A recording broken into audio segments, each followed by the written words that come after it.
All right. So once again, it is time for the greatest podcast on YouTube, and that is what, Lionel?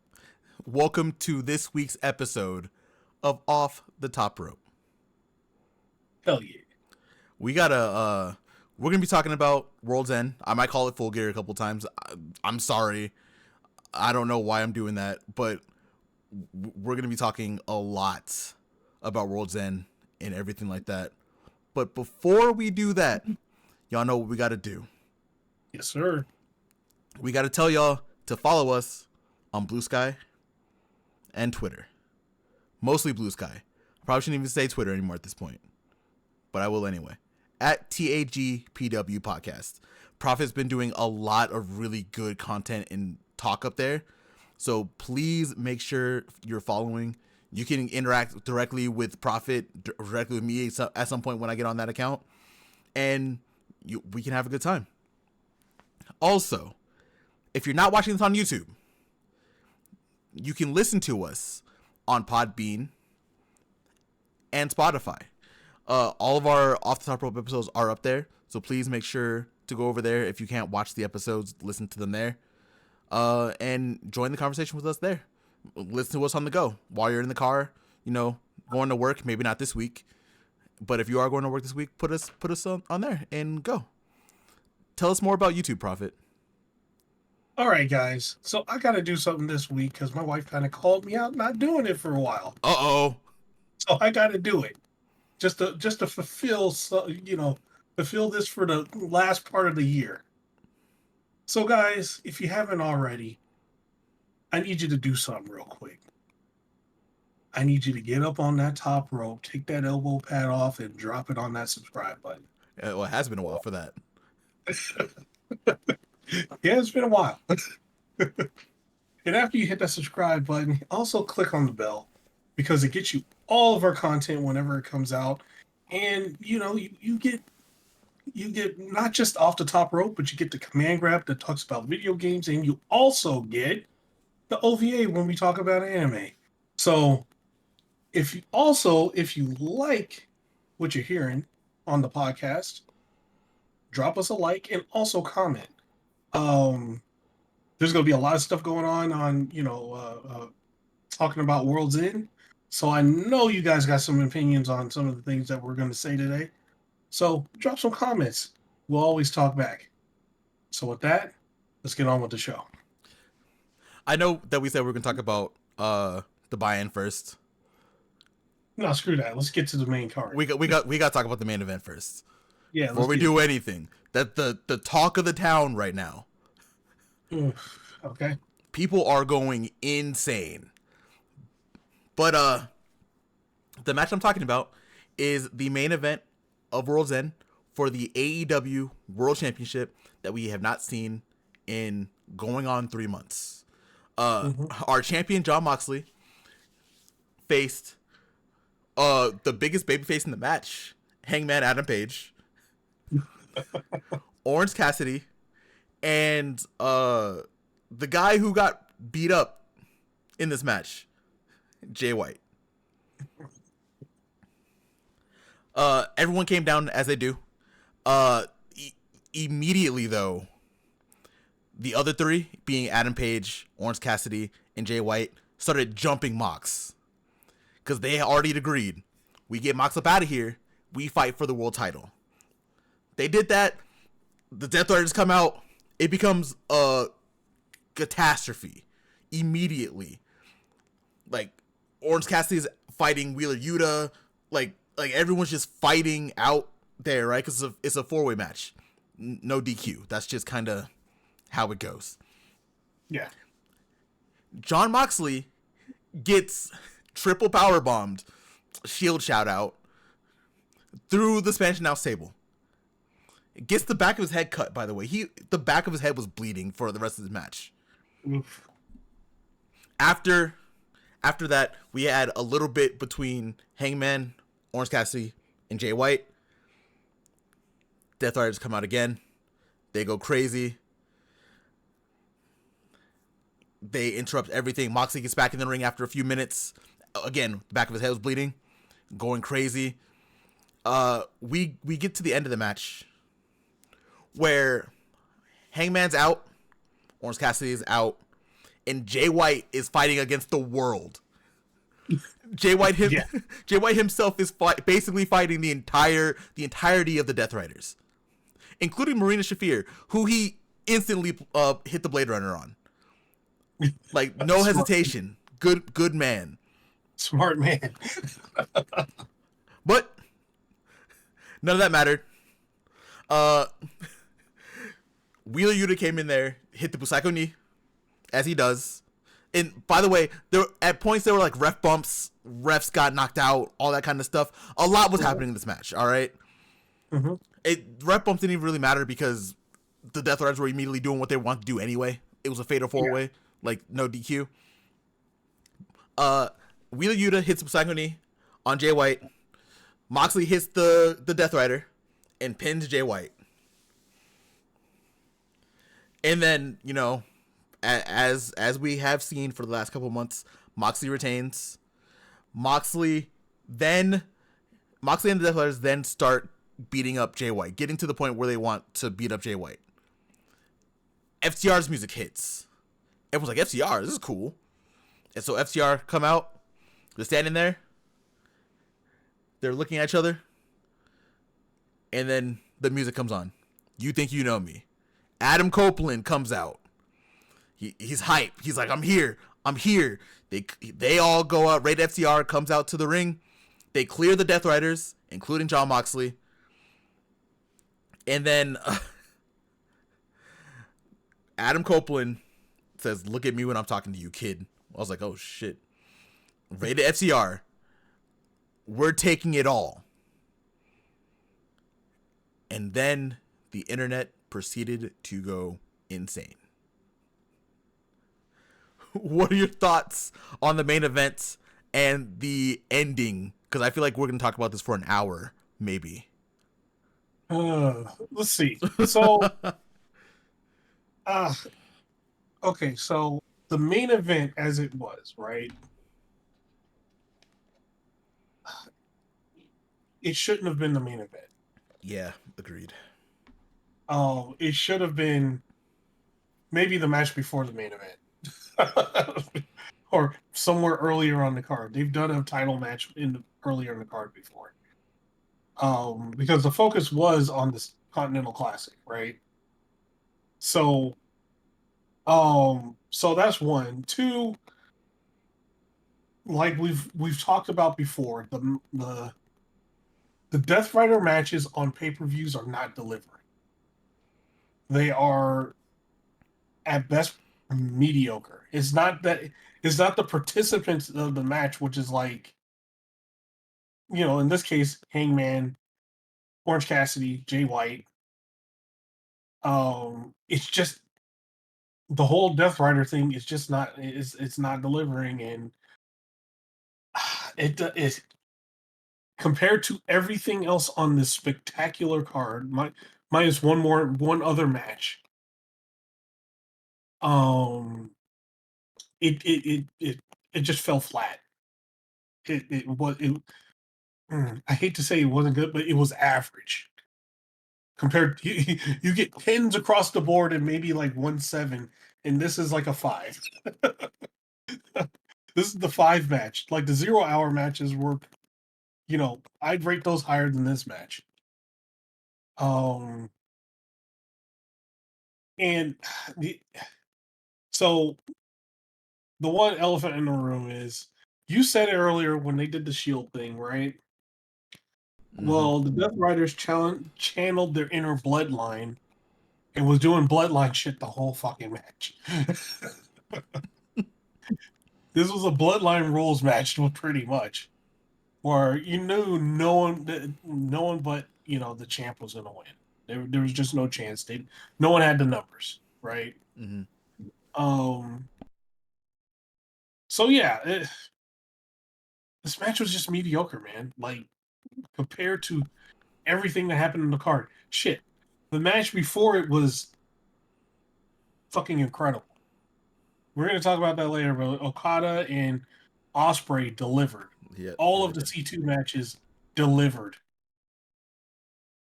All the women's matches delivered.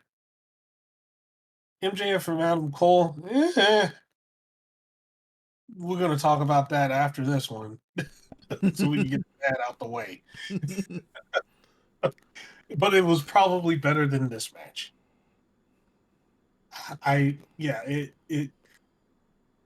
kind of see where people are getting, having a bunch of discourse over it because like the way this was framed in the beginning, it had the potential to be other thing, be better.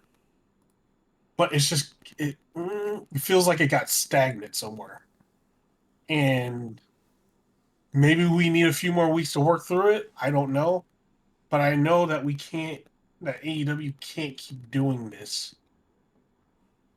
We can't have the Death Riders with the title for the rest, all of 2025. We just can't. So yeah, we're almost at the point where we got to move on past this because this is. I'm not gonna say it's a failure. It's just very close to one.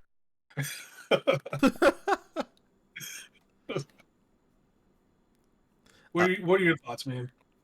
AEW always has one title scene that just is not up to par with everything else. But before it was the tag titles, right? We've talked about on the podcast before, where the tag titles felt lost. In a way, they still are a little bit. We still have Private Party; they're still doing their thing.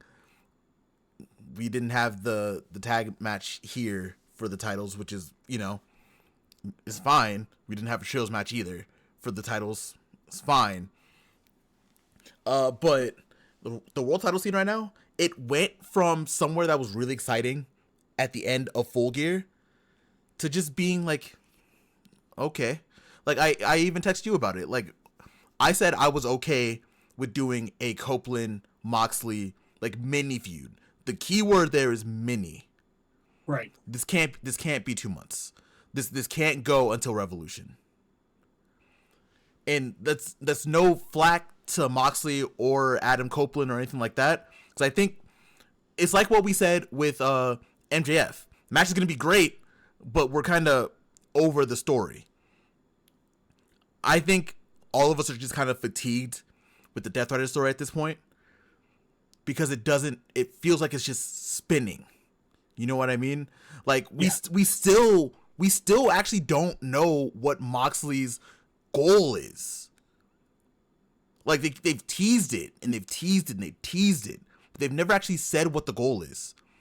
And then we move from this was the young up and comers were trying to do what they could to stop the Death Riders, right?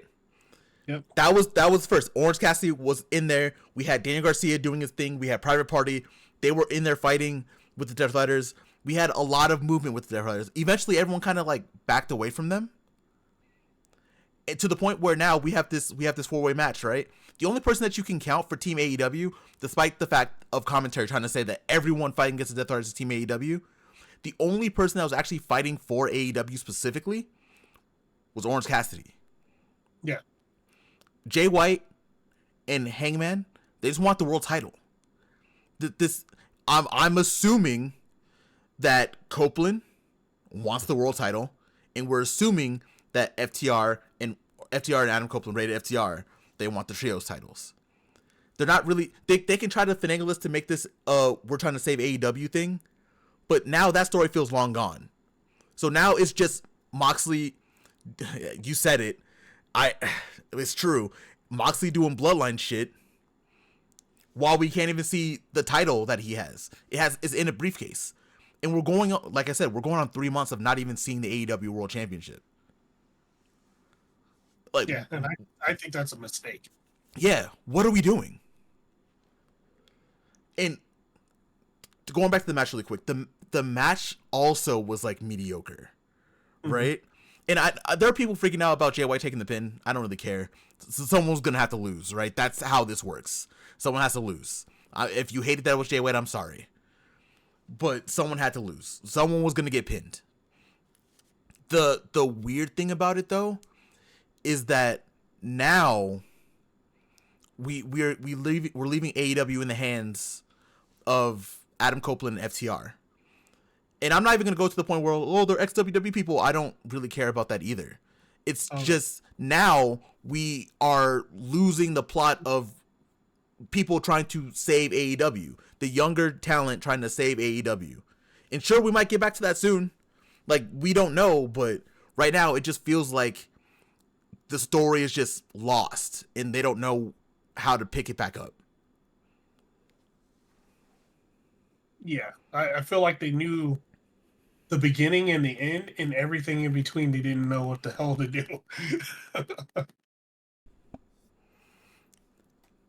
If we're gonna be honest too, it's longer than this, because when Moxley came back, this has been happening since Wrestle Dream, since before Wrestle Dream.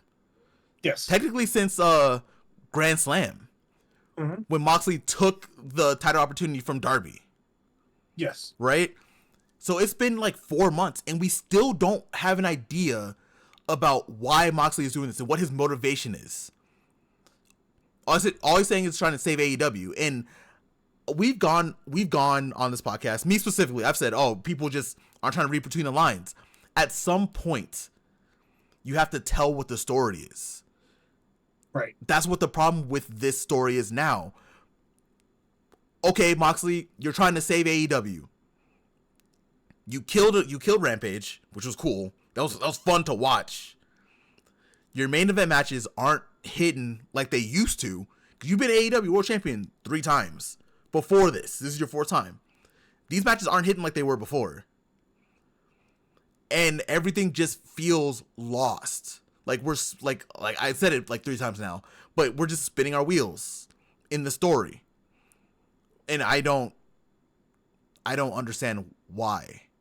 Like, we don't know what the Death Riders are going after. And also, I just want to see the fucking titles again. Like, stop hiding the titles. Like, just tell us why you're doing this, and let's figure out where we're going from there. Because right now, this shit isn't working. And we need to, AEW needs to pivot to at least give us Moxie's motivation. Something, anything.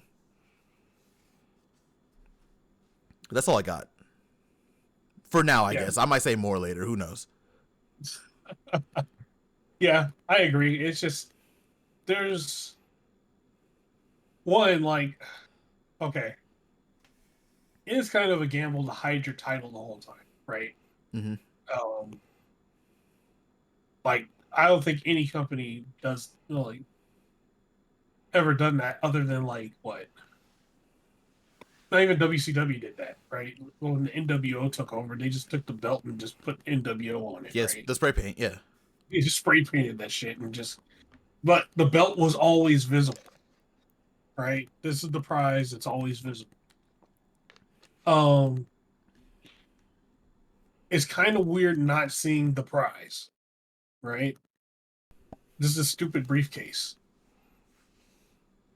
We need to see the point. We need to see why all this is going down. Like it's too cryptic, right? Like it's still cryptic, and no one knows what the hell's going on here. So we need like a one of these times for him to go, this is my fucking motivation. This is my reason. At, at least in like the MJF Adam Cole story, we get that, right? We know what the motivation is. Mm-hmm.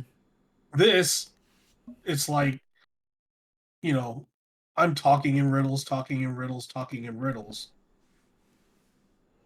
And I'm gonna tell you partially my motivation to save AEW. Okay. Somebody made me do it. Okay. Who? Do we get any clue on who made you do it? Did we not hire who made you do it yet? What's going on? What the fuck is going on, right? Like, yeah. So the second everything you said, I completely agree, and it's just they need to actually start spelling this shit out because right now Moxley talking in riddles and shit like that ain't working. It and I'll even liken it to like, so when Bray Wyatt used to do that, right? Bray Wyatt would talk in riddles, but you would know within his riddles, he'll make it a simple riddle to where you could fucking figure out, oh, okay, this is what his motivation is for doing this shit. Mm-hmm. Moxley is doing the fucking Sphinx thing and giving you a complicated ass riddle and just expecting you to know the answer. So it's we're just like, yeah, we're just spinning our wheels here. I really want to expand on your Bray point because the Bray point was a really good point. Uh-huh. Whenever Bray was doing this, whenever Bray was doing his talking his shit, doing his thing in the Wyatt family, we knew who he was going at. It was always someone he was going at. Like, yes. We knew that there was a target. Mm-hmm. Right now, there's not really a target for the Death Riders. They're just causing chaos, which was fine for the first 2 pay-per-views that we had. But now this is the 3rd pay-per-view. Because we had Wrestle Dream. We had Worlds End that just ended yesterday for us as we're recording. And then we had Full Gear. We had 3 pay-per-views. We don't know anything still. It's like they're trying to. I don't know if they're trying to just point us in a direction, or I don't know what they're trying to do. Whatever they're trying to do, whatever they think they're doing is not working. Whatever it is, I couldn't even tell you what I think it is because we have no idea. And then don't get me started on why Mox is wrestling the way he is right now, because we've seen Mox wrestle. He can have good matches. I don't know why he's relying on doing this. Like you said Bloodline earlier, and now I can't get it out of my head. This is just Bloodline 2021. Yes. It's literally it's the same template. Except like the difference is like, okay, you always knew the Bloodline's motivation. Yeah. Right? You always knew what it was. This, like the Death Riders, you don't know their motivation at all. It's been months. So it's like, okay, he's doing all this crazy cheating and shit like that to keep the title for some person that we don't know who, we don't even have a clue who he's doing it for. Probably himself, if I'm going to guess, right? Mox's other personality that comes out the Wild thing. But we don't know. We won't know until like they actually start giving us more nuggets to spell this shit out. Mm-hmm. And that's what they need to do. Like, yeah, when you start comparing it to like other factions that have done takeovers like this, the takeovers always had a motivation to it. Yeah. Which I know we're going on for this, but there's actually another point that makes this not great that we touched on earlier. This was supposed to be a Team AEW versus Death Riders thing, right? That's what it was before. Right. So you can say what you want. People can do what they want. People can say that Hangman and Jay White were Team AEW. They weren't. The only person who's actually been actively fighting Moxley for 2 people for Team AEW are Darby and Orange Cassidy. Yes. And like I said earlier, people have been going crazy saying like, oh, we just have Adam Copeland and FTR, they're ex-WWE guys, blah, blah, blah, blah, blah. At some point, I know Adam Copeland is a legend over there. 2 Hall of Fame rings, right? In WWE. He's not there anymore. So I get it. And one thing I want people to understand about this, before I go into what I don't like about it, because I'm going to sound like a hypocrite. I'm going to make myself sound like a hypocrite. Is for the last 20 years, the biggest stars in wrestling were in WWE. So a lot of the biggest stars that we're going to get are from WWE. We have a couple from New Japan for sure, but realistically, because of the wrestling world that we live in, the biggest stars, the people that normal casual people know, more than likely are going to come from WWE. Go ahead. I heard you say something. No, I was like, wait, hold on. Let's scale that back a little bit more. Mm-hmm. a lot of those biggest stars also came from Ring of Honor. So let's not, you know, let's not give WWE all that credit. Seth Rollins, Ring of Honor. Kevin Owens, Ring of Honor. Yeah. No, but what I'm trying to AJ Styles, Ring of Honor, TNA. TNA. What I'm trying to say though is, the a majority of the normal audience that knows wrestling are gonna know people from WWE. Like, it's different for us, right? Like, we know that, like, AJ Styles came from TNA, right? And New Japan. We know Tyler Black used to be Seth Rollins used to be Tyler Black, and he was doing big things in Ring of Honor, right? Like, we know that. But for the normal audience, the people who don't really tap in, like the people who don't listen to this podcast, right? They're gonna know. Right. They're gonna know Edge. They're gonna know Christian. They're gonna know Dean Ambrose, right? Those things that they're gonna know. So that's my point. I'm saying. So like, a lot of the stars that people know are from WWE. So a lot of the reason that you kind of have to let go of this is because they're not there right now.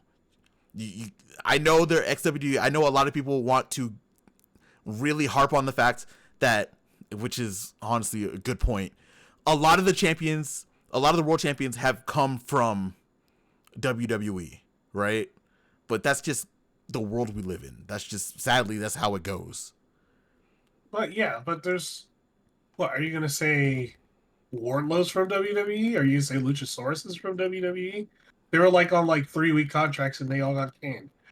Yeah. Like, you can't really, like, I get it. Like, there were some, stars that came from there.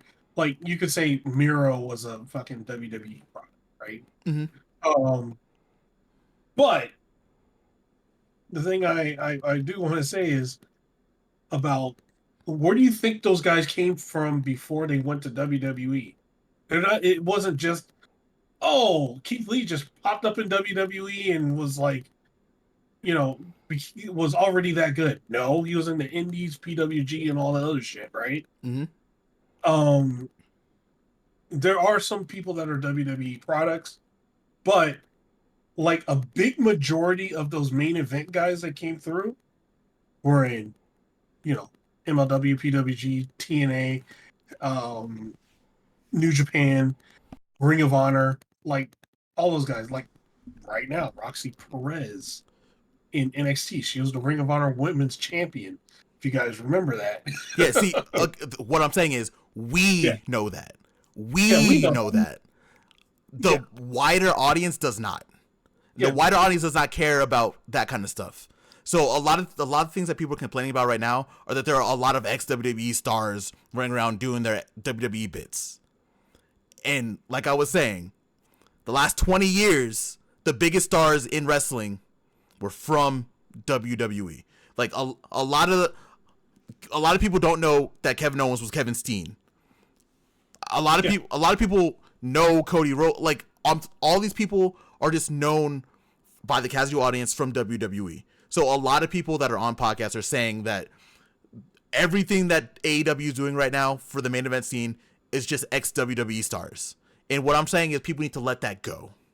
Yeah, they do. They need to let that go, because this main event that just happened right now was one, if you want to say, is WWE guys, one WWE guy versus three guys from indies and other companies, like pretty much AEW guys, right? That's these guys are all main event. Yeah, they're not out of the main event either, right? Like, they're just wiped out because of that. Jay White is not going to take that laying down. Hangman's going to be hell bent and try to get the title. Yeah, like Orange Cassidy isn't out of it yet. He's going to keep going. Darby's going to keep, Darby's still in there, right? It's really like, if you want to see the two WWE guys in this whole feud, is Mox and Claudio. That's it. But going into it now, what I'm saying is, a lot of people going into the future are saying that FTR, Adam Copeland, Christian Cage, John Moxley, the world title scene right now, with where we're going in the future, is all ex-WWE guys, and that's what people are freaking out about. You see what I'm saying? Yeah, I see what you're saying, but I don't. That's kind of a weird vacuum to me, right? Like they're saying what they're pretty much saying is since those three guys in the match got wiped out, it instantly shifts to FTR in okay, Christian Cage, FTR in what's the name? Copeland, Adam Copeland. Which that's not the case. They're they're going to be in a title picture. They're more than likely going to take the trios. That's the more than likely thing. The world, maybe Adam Copeland gets one crack at the world title and loses horribly, whatever, right? But it's still not eliminating the other guys that were there. They're still in the damn story. It's just these guys are the new challengers in the story, right? So, yes, they are in that title scene. Usually in a title scene, you have at least 10 people, right? So, I don't know. I don't see it as completely WWE, is what I'm saying. I get what they're saying, but I don't know. I think it's like a short-sighted way of seeing it. I'm gonna go back and I'm gonna finish my point because I have a I said what I'm gonna say is gonna make me sound hypocritical. I didn't even get to that part yet. Oh, let's get it. The world sees a bunch of ex WWE guys going after the world title. That's what's happening right now, going into from this point where we are now after World's End to for the foreseeable future, which is probably like 2 weeks. They see all ex WWE guys that are going after the title. I think that's fine. I don't. What I was saying is people need to get away from just thinking that, because again, a lot of people who are considered big stars in wrestling were in WWE, right? That's just kind of the world we live in, because WWE was the biggest game in wrestling up until AEW showed up in America, right? Yeah, up until 5 years ago. Up until 5 years ago. Yeah. So people need to let go of the fact that, oh yeah, Adam Copeland is wrestling against Jon Moxley, blah, this is Edge versus Dean Ambrose. It's not that. This is a different company. People need to let that go. And on the other hand, the thing that's going to make me sound like a hypocrite,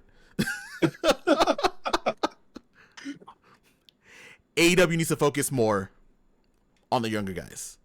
AEW right now, if you look at the world title scene right now, if you look at just the main event, and if you look at after in a vacuum, it feels like AEW trying to go after a whole different audience again. And we've seen how that happen. We've seen how that goes. We saw 2023, right? We saw the evolution of AEW last year. I right now do not trust AEW to handle the situation the way they should. I feel like they're going to do something really stupid with the world title.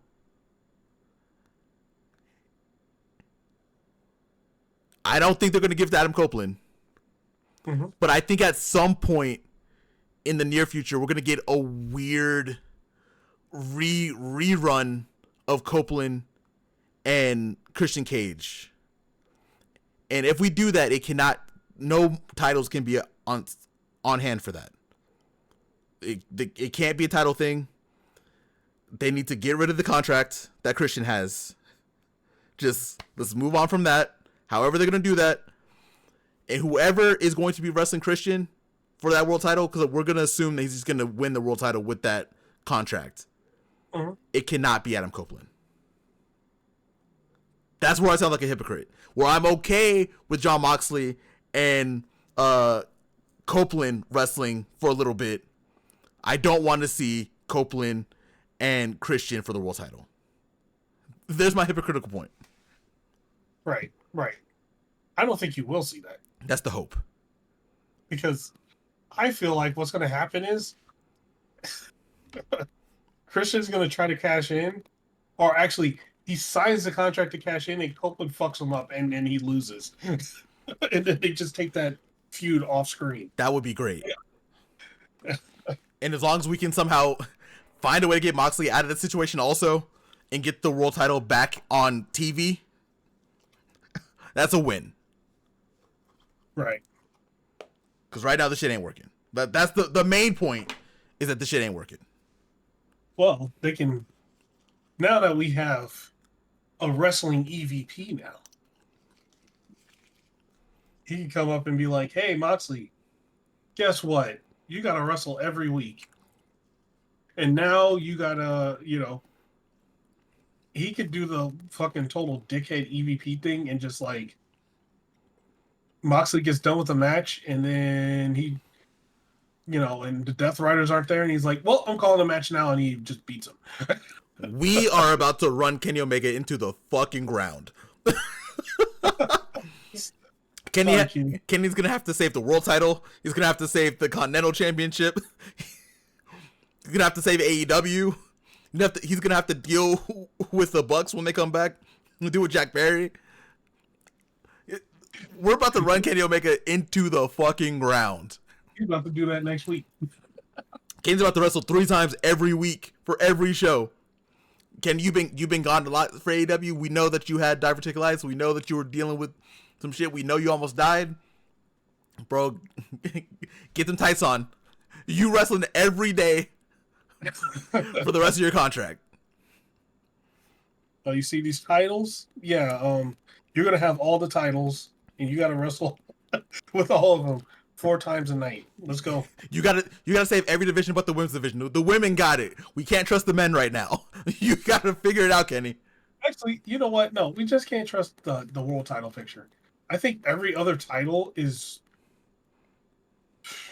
significantly better. If we're going to talk about this about the rest of the card, but the rest of those titles pictures are stacked. Oh yeah, we're good. Yeah, you're right. It's just a world title. Kenny, pick it up. It's time. And we need you to wrestle Okada again.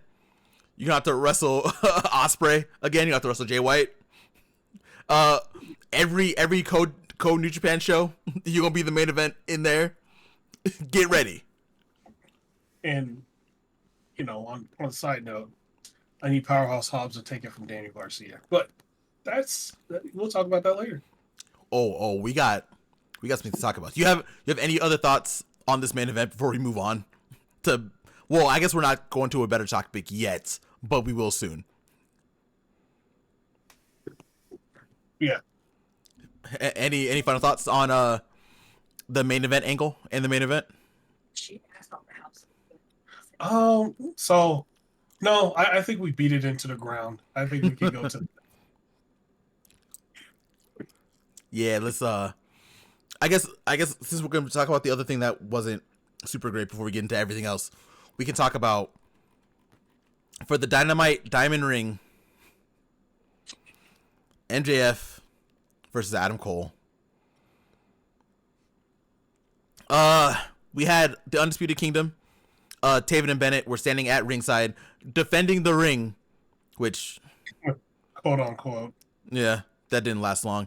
Yeah. Lord have mercy. The match wasn't too bad. It was definitely like a redo of the main event from All In last year. Like Adam Cole just wasn't as mean about the whole thing in there. We rehashed that Cole broke his leg, that ankle that shattered. He landed. He was wary on the ankle. Mm-hmm. That's just a thing that's going to be happening. Andrew took advantage of that. There was one point where MJF goes outside. He's trying to get the ring. Taven and Bennett are just standing there looking at him like, nope, you're not going to get the ring.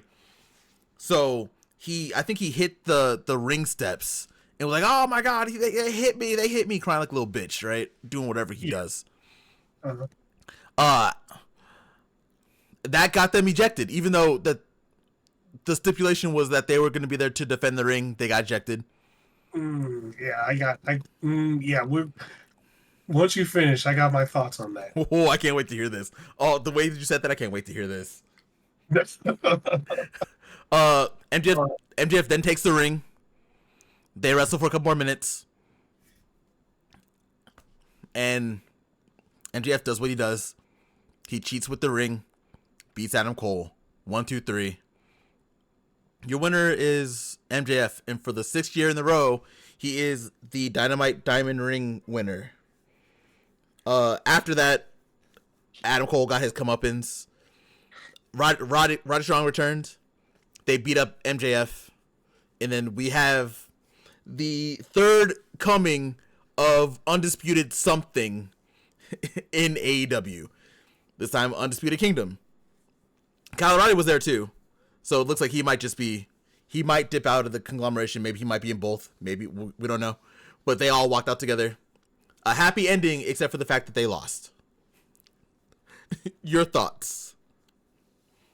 All right, man. So I'm going to start with one thing first, right? That the whole spot with, the loud bang on the steel steps, and then, MJF going, "Oh my God, he hit me," and they interfered. They made me hit the steps, right? Mm-hmm. And the ref was like, the ref of course didn't see it, but this is the one fucking time the ref believed the wrestler, and he knows who MJF is, so MJF is a piece of shit anyway, and he just immediately believed them and ejected the other guys. Meanwhile, in other matches, here's what. Again, it's the referee inconsistency problem that AEW has. So you'll have other matches where, like, say it's like a Death Rider match, right? Wheeler Yuta throwing people into the fucking. He'll throw people into the steps, into the guardrails and shit like that, and and the ref would be checking on somebody. The ref does not turn around and do anything. He doesn't eject the Death Riders or anything like that. And this has happened for countless other matches. But there's one fucking match. He has super hearing. Well, not super hearing. He gets the power of stupidity and just goes over there and just is like, "Well, you guys definitely did it. I didn't see it. I just heard something, but you guys definitely did it. Get out." What the fuck are we doing here? It would have been better if Taven and Bennett just did it, right? It just made that shit look stupid as hell. Yep. And then, and then he turns it back. MJF gets the Dynamite Diamond Ring. He was looking down at MJF after MJF put it on, and MJF rolls in the ring, right? Meanwhile, all he had to do was look in that corner where the Dynamite Diamond Ring was to know that it's missing and be like, "Yo, hold up, where the fuck is the ring?" He didn't do that. So it's just, like, that is like one of those things that, again, match was decent, but that kind of like threw me out of it. I'm like, well, what is this? And then here's my other thing too. We eventually got to make the Dynamite Diamond Ring something else, right? Mm-hmm. So I had a good conversation with somebody on the Blue Sky. Ooh. That actually, answered the question. Let me get his name real quick. The guy's name Mike Fury. And I asked, I was like, what is the point of the Dynamite Diamond Ring? We got to have this conversation. And he had a good thing. He likened it to the old wrestling days where, they just get this, prop that's like it's an attraction item, right? I kind of countered with, I get that. This isn't an attraction item anymore. This guy's won it 6 years in a row. So eventually it's just not an attraction item. It's just MJF's big ass prop. It's a brass knuckle at this point, right? Mm-hmm. The thing the guy came back with is I liked, because I was like, we kind of need to like start giving it to like making it something else. It needs a reboot. It needs to actually mean something, like when you actually win that ring, not just be MJF's prop. We can make MJF a fucking ring and call it the MJF ring and he just keeps it like the $1 million title. He just never, hey, I want to fight for your ring. He's like, no, I'll just punch you with it, whatever, right? But we need to make it to where young stars can win this and prop up those young stars with the ring. It's a tournament that they can win. Um, One of the things he brought up was like, hey, have Captain Sean Dean win it because story wise, MJF can't beat Sean Dean. I Oh yeah, that's was like, true. I was like, you know what? I like that. Sean Dean beats him, and now the infantry's with STP. So if MJF were to try to get that shit back, right? He would have to go through all of STP just to get to Sean Dean again. So, it would do two things. It would prop that whole team up, bring them to a higher, place on the card, and also give notice to that ring, and somebody else for once would win the damn ring. Right? Mm-hmm. So it just we just need somebody else to win the Dynamite ring. Otherwise, there's just no point to having the battle royal thing and having people fight for it to get a match with MJF just to get punched in the head with the Dynamite diamond ring, and he maintains it for the next 50 years.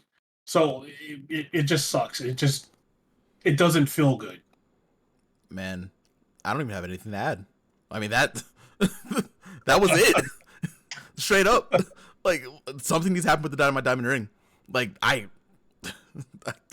don't have anything to add. I really don't. Oh, and shout out to Mike Fury. Thank you for, having a good old conversation on Blue Sky. So, thanks for that. Yeah. The one thing I do want to mention, not really about the match after the fact. We saw the Undisputed Kingdom. Someone pointed out during the backstage interview that they did. Those go up on Twitter, sadly, only. It should go on YouTube pretty soon. Is that Roddy looked a little peeved at Adam Cole. Mm-hmm. So they're all getting back together just to do old school. This isn't Bullet Club, but Bullet Club Civil War, I think, was going to happen.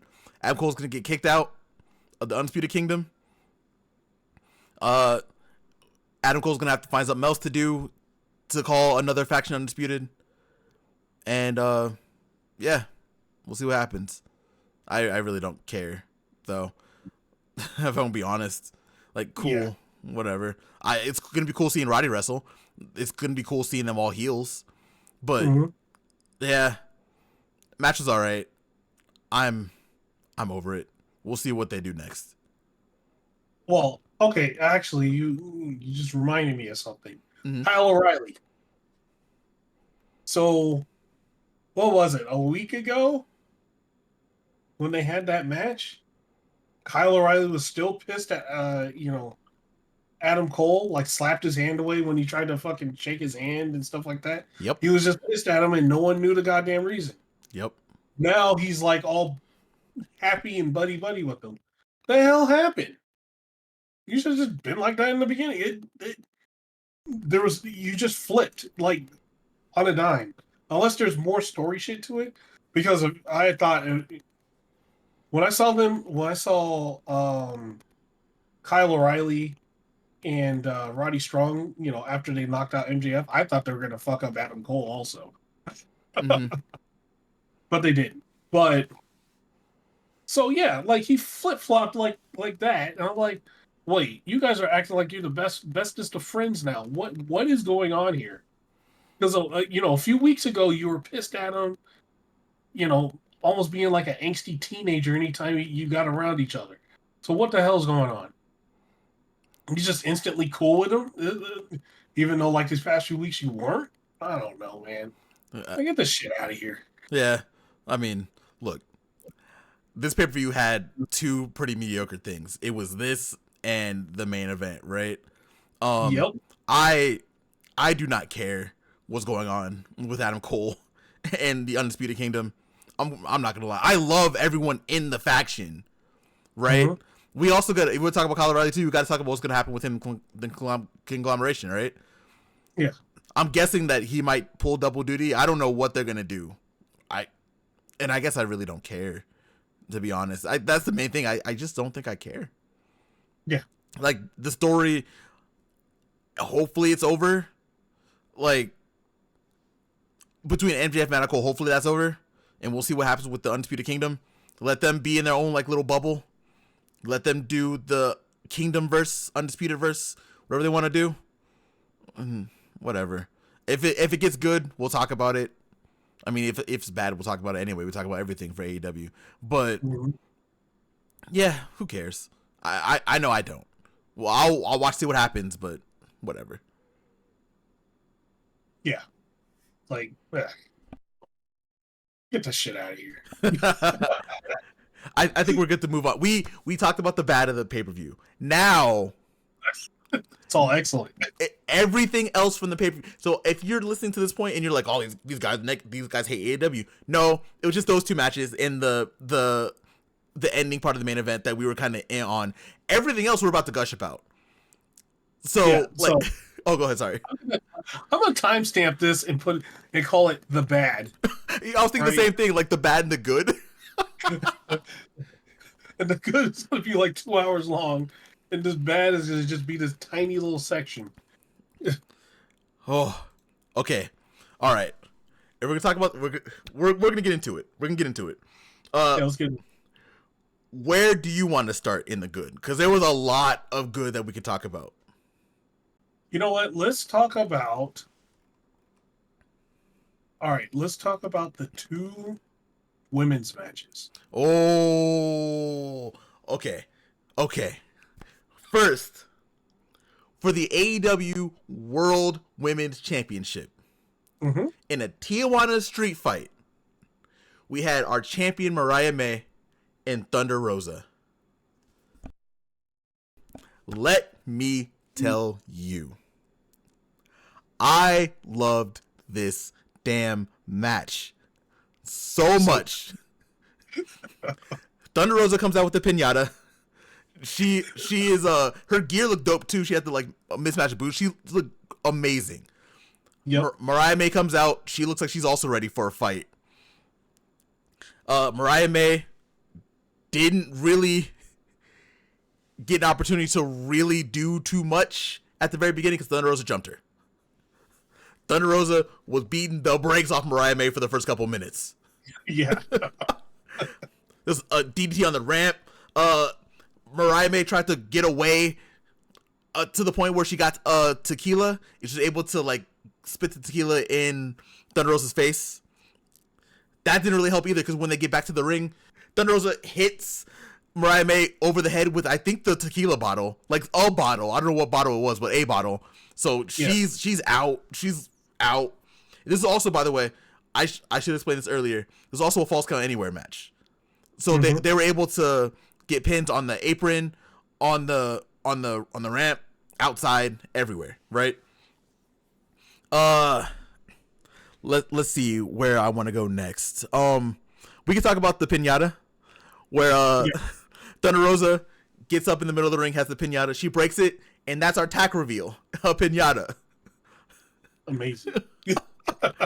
But then Thunder Rosa was the one to go into the tacks. Yes. And she had like a tack in the back of her head too, by the way. Oh shit. Yeah. See that. She had like attack in the back of her head and like all through her shoulder and stuff like that. It was crazy. Mariah was trying to do what she could, right? Mariah took the cane. I'm going like out of order, whatever. Mariah took the cane from Thunder Rosa's dad, who was at ringside, and Thunder Rosa took the cane from Mariah and beat the shit out of Mariah with her dad's cane. Like everything was going crazy. Thunder Rosa did her staple table ramp move into like a beautiful like John Woo drop kick. Yep. But to end the match, because I'm just gushing, so I'm sorry. To end the match, there was a table set up, and Mariah May was able to like finagle her way to get a Storm Zero through the table to the outside on Thunder Rosa. Mm-hmm. Pinned her on the floor for the win. Oh, by the way, I should mention before I end and pass it over. Mariah May did use the dirt from Tijuana that Thunder Rosa brought to Yep. blind Thunder Rosa to get her in the position for the Storm Zero through the table. Yes. Profit, your thoughts on this match? So that last part, all I could think about is the fucking King of the Hill thing where you do the pocket sand. Pocket sand. All I can fucking think about. But this match was incredible. Like it was so much fun to watch. The ladies put on a show. Um where to start? Like Thunder Rosa is one of those ones where I just want to say is just an underrated wrestler. Mm-hmm. Even though she was, you know, AEW Women's Champion, we need to see more Thunder Rosa. You need to see her more, you know, more in any of the title pictures. Either one doesn't matter. She should always be up there. Like you know, kind of like a Hikaru Shida. She should always be there. Mm-hmm. Um, but yeah, this match was really fun to watch. They beat the crap out of each other. Had a really good match, especially what they had to follow after. They had God, to follow after a C2 match, man. So they brought it, and it didn't like they kept the energy and just kept going.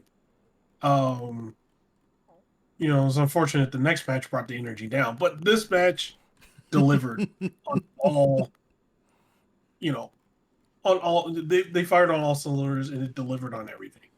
So, Mariah May, Thunder Rosa, awesome job, amazing match. Yeah, I enjoyed it. It was super fun.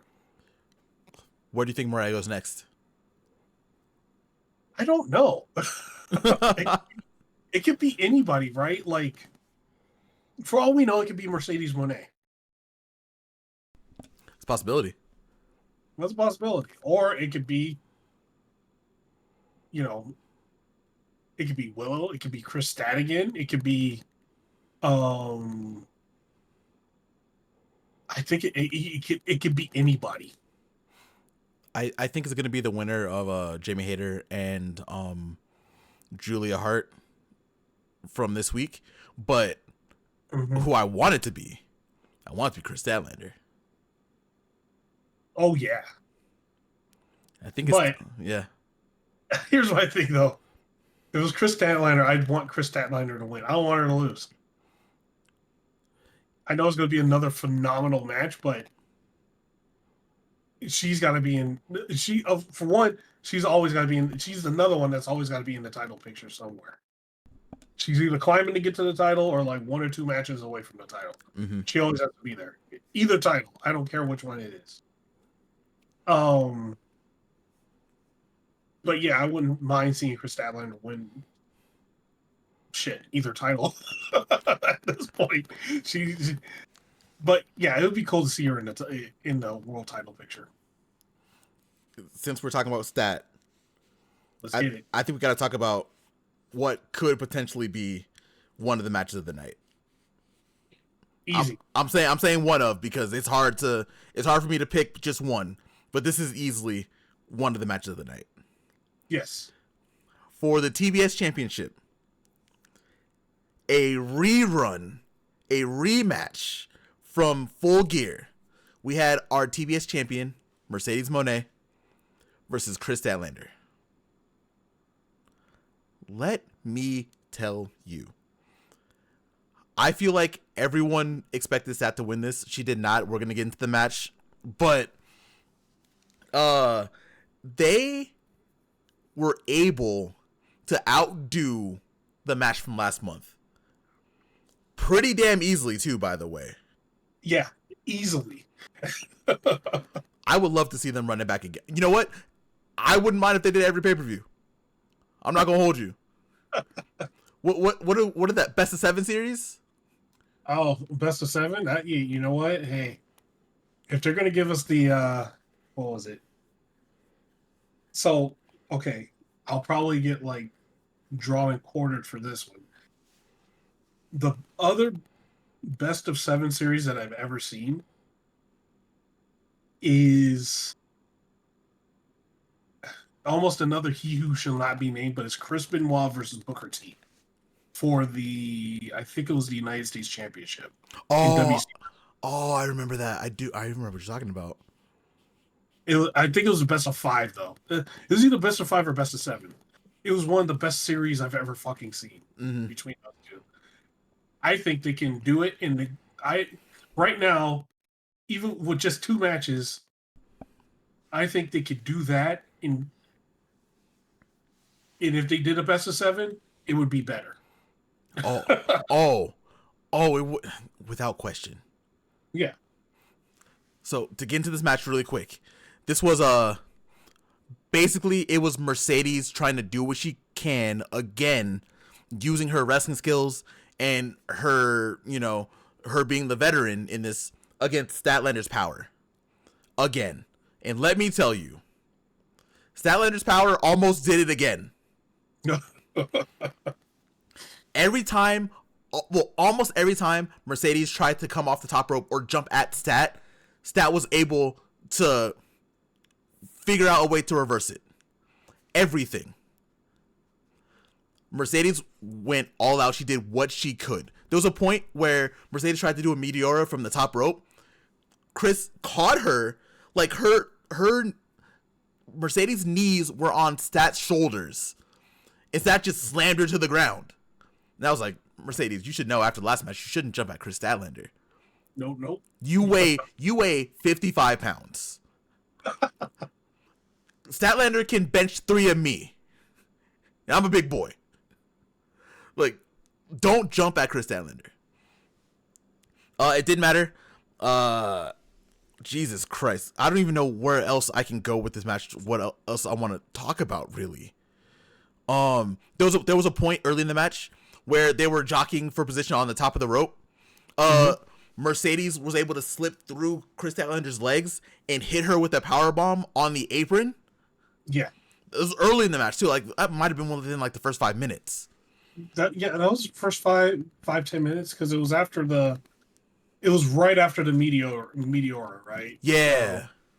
Because the Meteora I think happened. I think she tried to do it again. Statlander countered, was about to counter, and then Mercedes countered the counter. God, there was a lot of that going on in this match. There was another point too where Mercedes, she normally does the 3 amigos, for Eddie. Uh-huh. She did like 7 times. She suplexed Chris Statlander 7 times. And at this point, the crowd was like, fuck, I can't boo you anymore, Mercedes. Let's go. Yay. And they did Eddie chants. They were going crazy. We'll talk about stuff that Stat did. There was, oh my God. I talked about the Meteora where Stat caught her. There was a point also where Stat had Mercedes and hit her with the nastiest, like, rolling deadlift German suplex I think I've ever seen. Yeah. Oh my God. It was pretty as shit too. Just killed Mercedes. There was a point where Mercedes hit like 3 jawbreakers. There was another point where they were outside, right? Mercedes had Stat down for like an 8. Mercedes goes back outside, puts her leg into the bottom of the ring. This was after they took off the apron, by the way. They took off the apron. Mercedes was using that to beat her up at 1.2, like covering up Stat and beating her up with that. She puts Chris's leg into the ring and tries to do another count. Chris is trying to get her boot off. She gets her boot off, so she wrestles the rest of the match with only 1 boot and is still throwing Mercedes around like she is worth nothing. Yeah, you know what that reminded me of? What you got? Scorpio Sky. Oh yeah, for the world title, the tag championships. Yep, where he I think he came in for Christopher Daniels, mm-hmm. and he legit didn't have his gear with him because he didn't think he was wrestling that night. So he went in for Christopher Daniels, and only at some point he lost his shoe, and he was wrestling the whole match with 1 shoe, and Someone finally threw his shoe back in the ring. I do remember that. That was a good time. I remember that. Yeah, that's what that reminded me of when Stat was just wrestling with one boot. Ugh. Um, I feel like I'm talking a lot about this match because again I'm gushing. I might do this for all the matches, so I apologize in advance because I'm gonna gush about every other match on this card. Um, when we were talking about Stat getting back into the ring, like they had like this camera angle where Mercedes was like sitting back on the ring ropes on the bottom rope, and Stat slides in right next to her. It was like a beautiful camera angle on that too. We're gonna talk about the end of the match. Or, you know, one more thing before we talk about the end of the match. Mercedes hits Stat with the nasty pile driver on the apron, like a belly-to-belly pile driver. Mm-hmm. I thought Stat was dead. That's what led into Stat sliding in for that beautiful camera angle for before the 10 count. Yeah. To end the match, Mercedes was trying to hit the ankle lock. She was holding on to the ankle lock because Chris had one boot, so she really couldn't do anything. Mercedes was trying to do everything, but eventually Mercedes was able to do the old small package, like real tight pin maneuver. It wasn't a small package, but you know what I'm saying. A really tight pin, like a seatbelt pin, for the win. Mm-hmm. Like Mercedes was like holding on to like for dear life to Stat's ankle and her like arm, and she was like locked in like an S grip. Tight pin. Yeah. What are your thoughts on this match? Well, one, this was like easily one of the best matches on the card.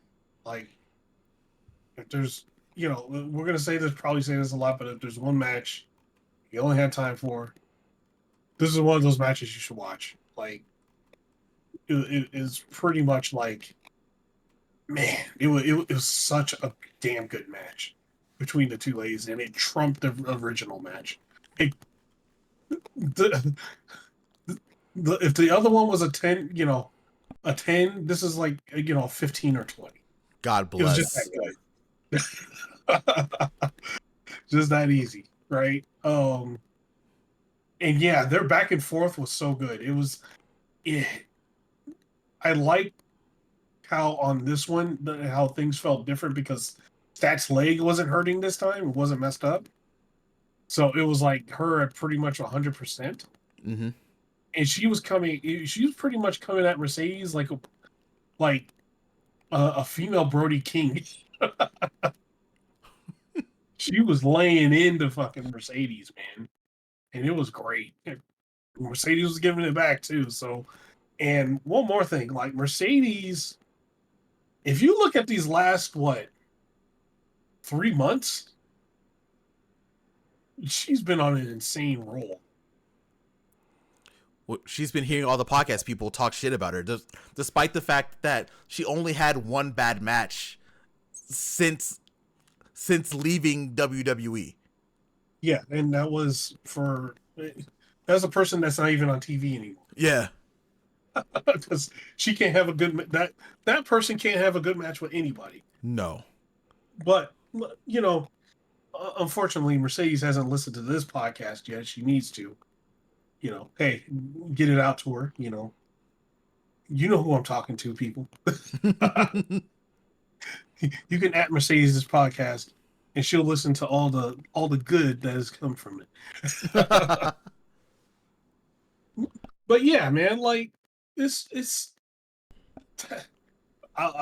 when the fans started trying to fight forever, they were hooked. I was hooked.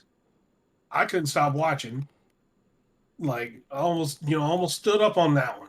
There was a match I did stand up on that because it was pro wrestling greatness. oh, we're gonna get there. Along with this match was also pro wrestling greatness. So fantastic match again. These ladies they brought it. They bring it every single time. And the other thing too, they got time. Both of these matches actually got time. The TBS and the World Championship, they both got time, so it was great. Mm-hmm. God bless. It just you always get, well, not you, the royal you. We always get worried about like rematches, right? After pay-per-view, you never really know what's gonna happen, especially like a month after. Despite the fact that the match is really good, maybe in the back of my mind somewhere, I was like, you know what? Maybe this will be, it'll be good. I never thought it was gonna be bad. I never thought for a second it was gonna be bad. I was like, nope, it'll just be like a redo. But the first 5 minutes, I was like, okay, nope, never mind. I'm fucking stupid for even thinking that. They're gonna fucking blow us out of the water, and they did. Yeah. That just I think if it wasn't already established, we've already talked about Mercedes. I do the CEO dance all the time. Like, that's whatever. Chris Statlander has cemented herself now at this point. Yeah. I know she had already had. I know everyone had already loved her, right? We had already loved her. We've given her a lot of props, right? Mm-hmm. But it's now past time. Stat needs a title. Yeah. I need to see Stat with the world title run. Yeah. That's why I'm like, when we were talking about earlier, Chris Statlander, doing the world title thing, I was like, I don't want to see her lose it though. I don't want to see her lose. That's the position she would be put in if she was put in a world title feud right now. Yeah. I'd rather have, because we got to end the Toni Storm stuff, right? Mm-hmm. And that's obviously going to end with Toni Storm winning. Getting back at Mariah May, winning the title back. And then, we'll see what happens after that. But yeah. Yeah, it's definitely it's definitely time. Like, Stat needs something, right? Stat for too long this year, Stat has been like kind of on the sides. But every match that Stat has had on pay-per-view, well, just in general, but every match on pay-per-view has been stellar. Like, we talked even the last pay-per-view, we talked about how good the Willow Stat match was again, right? Yeah.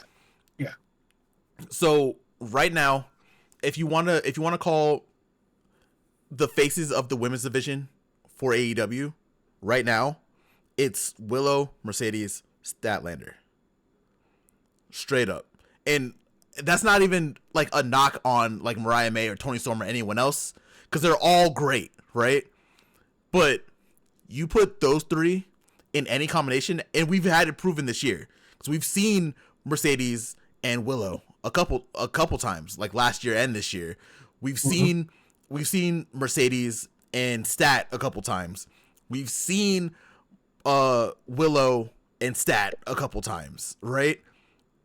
Those three just they kill it every time. So we need those three on TV more often. Build this division again that's already on a high note. Make it even higher by putting these three in the forefront, especially Chris and Willow. Let's see what happens next year. Yeah. Oh, shit. Well, we're going to see. I don't know. Next year might be a little extra crazy, because I just have a feeling we're going to have an Athena next year. Oh yeah. And that changes that landscape completely. We didn't even talk about like Ring of Honor, about how did you get to watch Ring of Honor at all this week? I only got the only match I got to watch so far was the main event. So you didn't get to see the Minion expulsion? Oh, the Minion expulsion! I did. I thought you said the pay-per-view. No, I did. My bad. Yeah, I saw that she kicked out Lexi. Out of nowhere. So I don't know where they're gonna go with that Athena story. The Athena story has legs, but it definitely feels like we're coming to the end with Athena in Ring of Honor. Mm-hmm. It's happening, right? Yeah. So God bless. If Athena shows up at any point next year and is mainstay AEW, whew, especially with the couple years that she's had in Ring of Honor, oh my God. She's gonna have more minions. I am already a minion. I need to get another minion shirt. Speaking of which, I need to do that this week. AEW's doing that sale. But yeah, bro, it's just the women on this card, all four of them, absolutely killed it. We've talked about how good the women's division has been. They're getting time now on these pay-per-views. Give them more time on TV. Let this rock. Let them do what they need to do. And we're gonna have another resurgence, like TNA Knockouts 2005 type resurgence for the women. Oh yeah, yeah. You got all the pieces. They have all the pieces. Mm-hmm. They have some that we haven't even. They showed up earlier on 0 Hour, but there's some like Deonna Purrazzo and Taya Valkyrie, right? Speaking of that Knockouts division, Yeah. the mainstays from there. Like, we got them too. And we also have, if we were just going to run down the women's division on like what they have, the women's division is actually pretty insane. Right? So we have the ones that we mentioned. So actually, let's just start from Mercedes, Chris Statlander, Willow, Mariah May, Tony Storm, Thunder Rosa, Kaya Valkyrie, Deonna Purrazzo. Let's see. And we have the ones like coming up like Layla Gray, Anna Jay. We got Penelope Ford. Shit, who? Oh, Jamie Hayter. I can't forget Jamie Hayter. Julia Hart. Shit, that alone, like I'm not. I didn't even mention everybody. There's people I didn't even mention. Yeah. Just that lineup there is pretty goddamn good. The women the women are there for sure. Yeah, right? they're there. Just continue to invest in them. That's all we need. Continue to invest in these women. I forgot. Oh, hold on, so I don't kick myself later. Nyla Rose, Hikaru Shida, Riho. The fact you didn't even mention those three, right? And we still didn't even mention the two rookies of the year, right? Yeah, and Queen Aminata, Harley Cameron. Mm-hmm. I didn't even mention them, and it's still ridiculous. Now that I mention them, it's even more ridiculous, right? Like, it's crazy. I'm not going to name that other person that should never be on TV again. Apparently, she's training now. She actually decided to train. Was she not doing that before? Apparently not. All right, whatever. So now she decided to train. So we'll see. But yeah, that women's division is pretty ridiculous, and and then we have the Ring of Honor ones, which Athena and Billy Starks. If you were to add them into the mix, it just their women's division is ridiculous. Yeah, all they gotta do is invest. Just invest the time, put them on TV more. Let them do these. Let them listen. People have been calling for it. 2025 is the year for a women's Continental Classic and a women's Blood and Guts match. It's time. They have the women there. It's time to give them a Continental Classic and a Blood and Guts match. That's it. It's time. Yep. Really quick before we get into the rest of the card, because there's really not too much left. We're gonna save the Continental stuff for last, actually, because we're gonna talk about all the Continental stuff back to back to back. So we're gonna touch on the 0 Hour really quick. Toni Storm and Layla Gray wrestled. They had a really good match, by the way. Toni Storm picks up the win. Almost rookie of the year for 2025. I'm calling it for Toni Storm. Just up and comer. She's doing really great. Doing a lot of really good things right now. Oh God. The eventual stare down with her and Mariah is gonna be really good. I can't wait to see where that goes. I kind of don't want them to do it right away either. Save it. Let Toni go through the rest of the roster, do her thing, and then eventually go to Mariah May. I would be happy for that. The thing I like about this is she's showing up everywhere. So it's like her trying to work her way back up to the title again. Because she's even in Ring of Honor now. She had a Ring of Honor match. It was great. She's everywhere. I love So, it. Just yeah. let that go. Oh, you have any thoughts on Tony Storm and Layla Gray? No, it was a fun match, and Layla Gray's looking, starting to get really good. And I'm just gonna say this: ditch Top Flight, just be on your own, Layla Gray. Where she said she was training the last 3 months, right? Yep, the New Japan Dojo, where they make the best wrestlers on the planet. Uh-huh. Profit, what's up? it's time for you to watch New Japan. I know you got it. I know you got New Japan World. I got New Japan World. It's time. Wrestle Kingdom, Wrestle Dynasty. And then we gotta make like a separate podcast because this one's gonna be like 8 hours. God bless it. This one by itself right now, the one we're recording right now, might be 8 hours.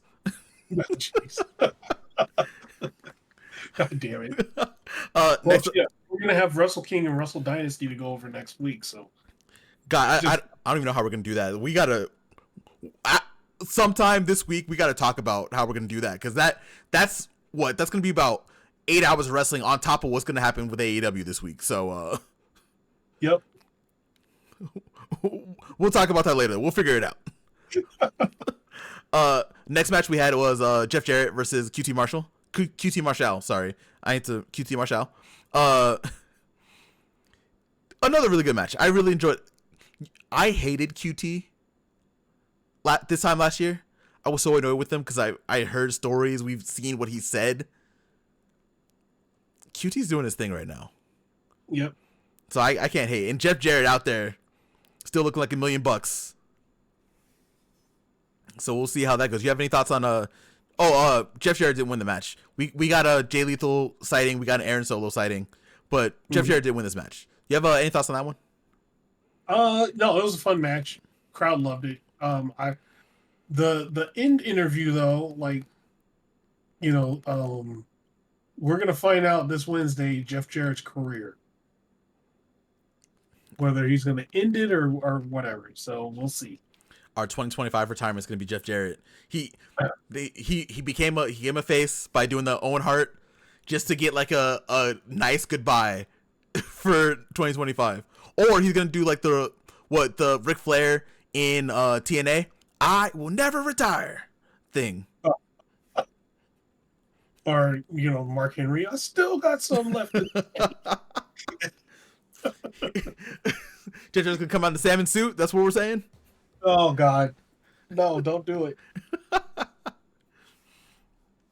You talked about it earlier, but Lexi Nair was backstage with Toni Storm. Toni Storm was happy. Deonna came up and challenged her for I believe it was Collision. So we'll see that match. And then we got the 8-man tag, the last match of the buy-in, which was the Outrunners and Top Flight versus Lio Rush, Action Andretti, and Brian Cage and Lance Archer. The Murder Machines. Very good match. Lio Rush is an insane person. Lance Archer was doing his thing. He was beating the hell out of one of Top Flight. I think it was Darius, I believe. I don't remember who it was. Yeah. It was Darius, maybe. Oh, who cares? No, I think it was Dante. Was it Dante? Yeah. Dante took the pin. And I know them too. Anyway. Lance Archer was about to beat Dante and win the match. Lio Rush tagged himself in, hit his finisher, and pinned 1, 2, 3, and then left the ring and was like, "Hey, we won the match. Why do y'all care?" To Lance Archer and Brian Cage. It's a death wish. The Murder Machines look so upset to have won a match because Lance Archer wanted that pin. Yep. He was like, that was my win. And Leo's like, "Oh no, I don't care," because Lio is a lunatic now. Then Private Party comes out, and then we get a little thing with them because we know that Private Party and Lio Rush and Action Andretti are going to have a World Tag Team title match at some point in the future. I'm guessing some point this week, but they didn't. I don't think they said. So we'll see when it happens. We'll figure it out. It might be on Dynamite this week. I would like that on the first simulcast. I'd be down with that. Yeah. And the other thing too, Lio Rush jumped over Lance Archer. Oh yeah, I didn't even mention that. You're right. Yeah. He jumped over him. Insane person. Yeah.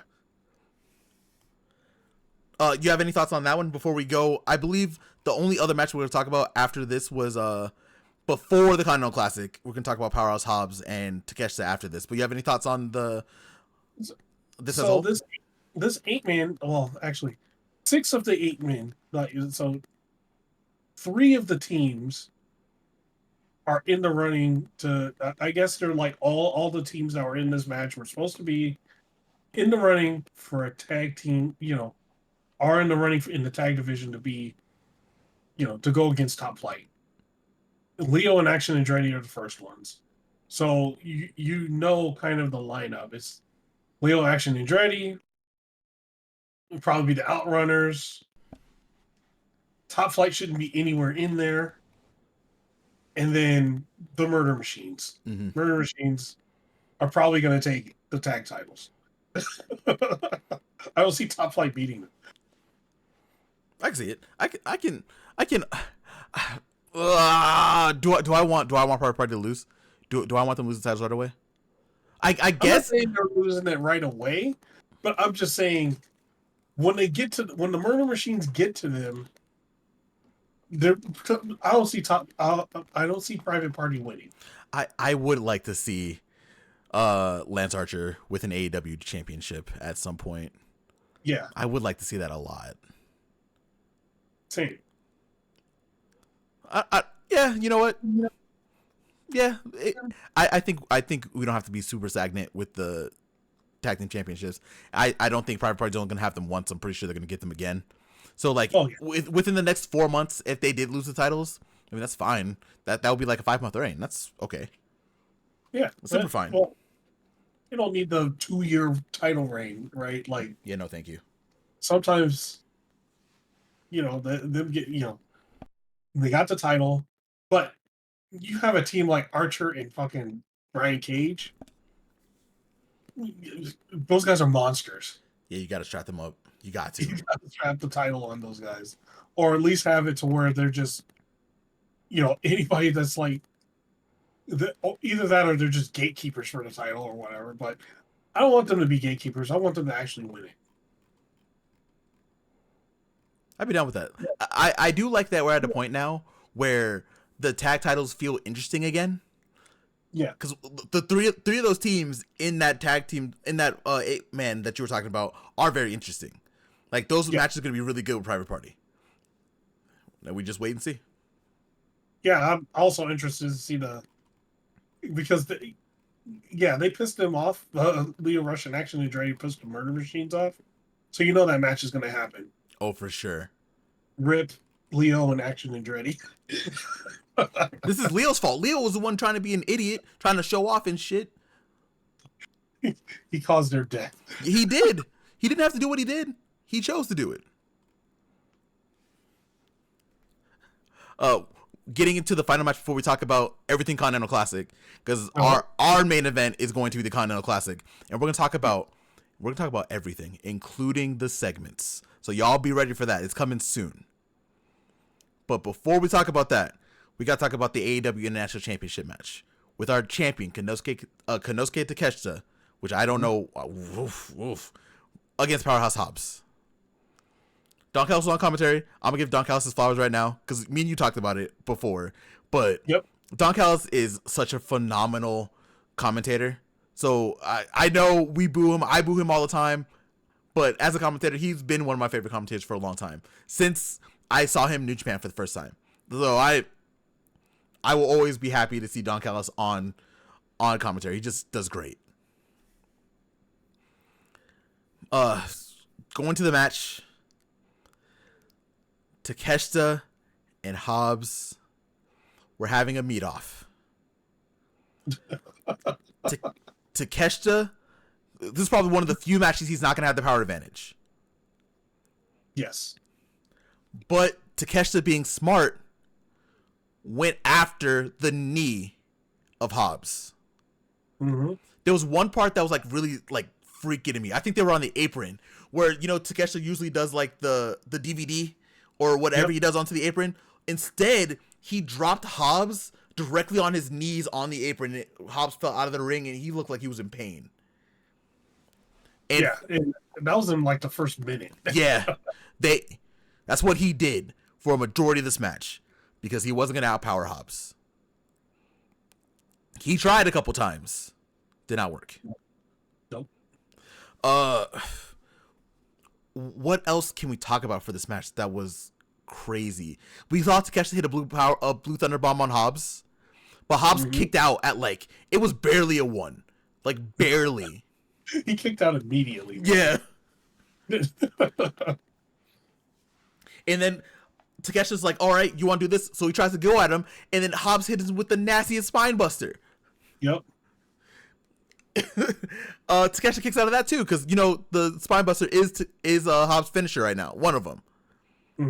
Kicked out of that. The problem though was Hobbs' knee was just hurting from what Takeshita was doing. So there was a point where Takeshita grabbed on and was choking out Hobbs.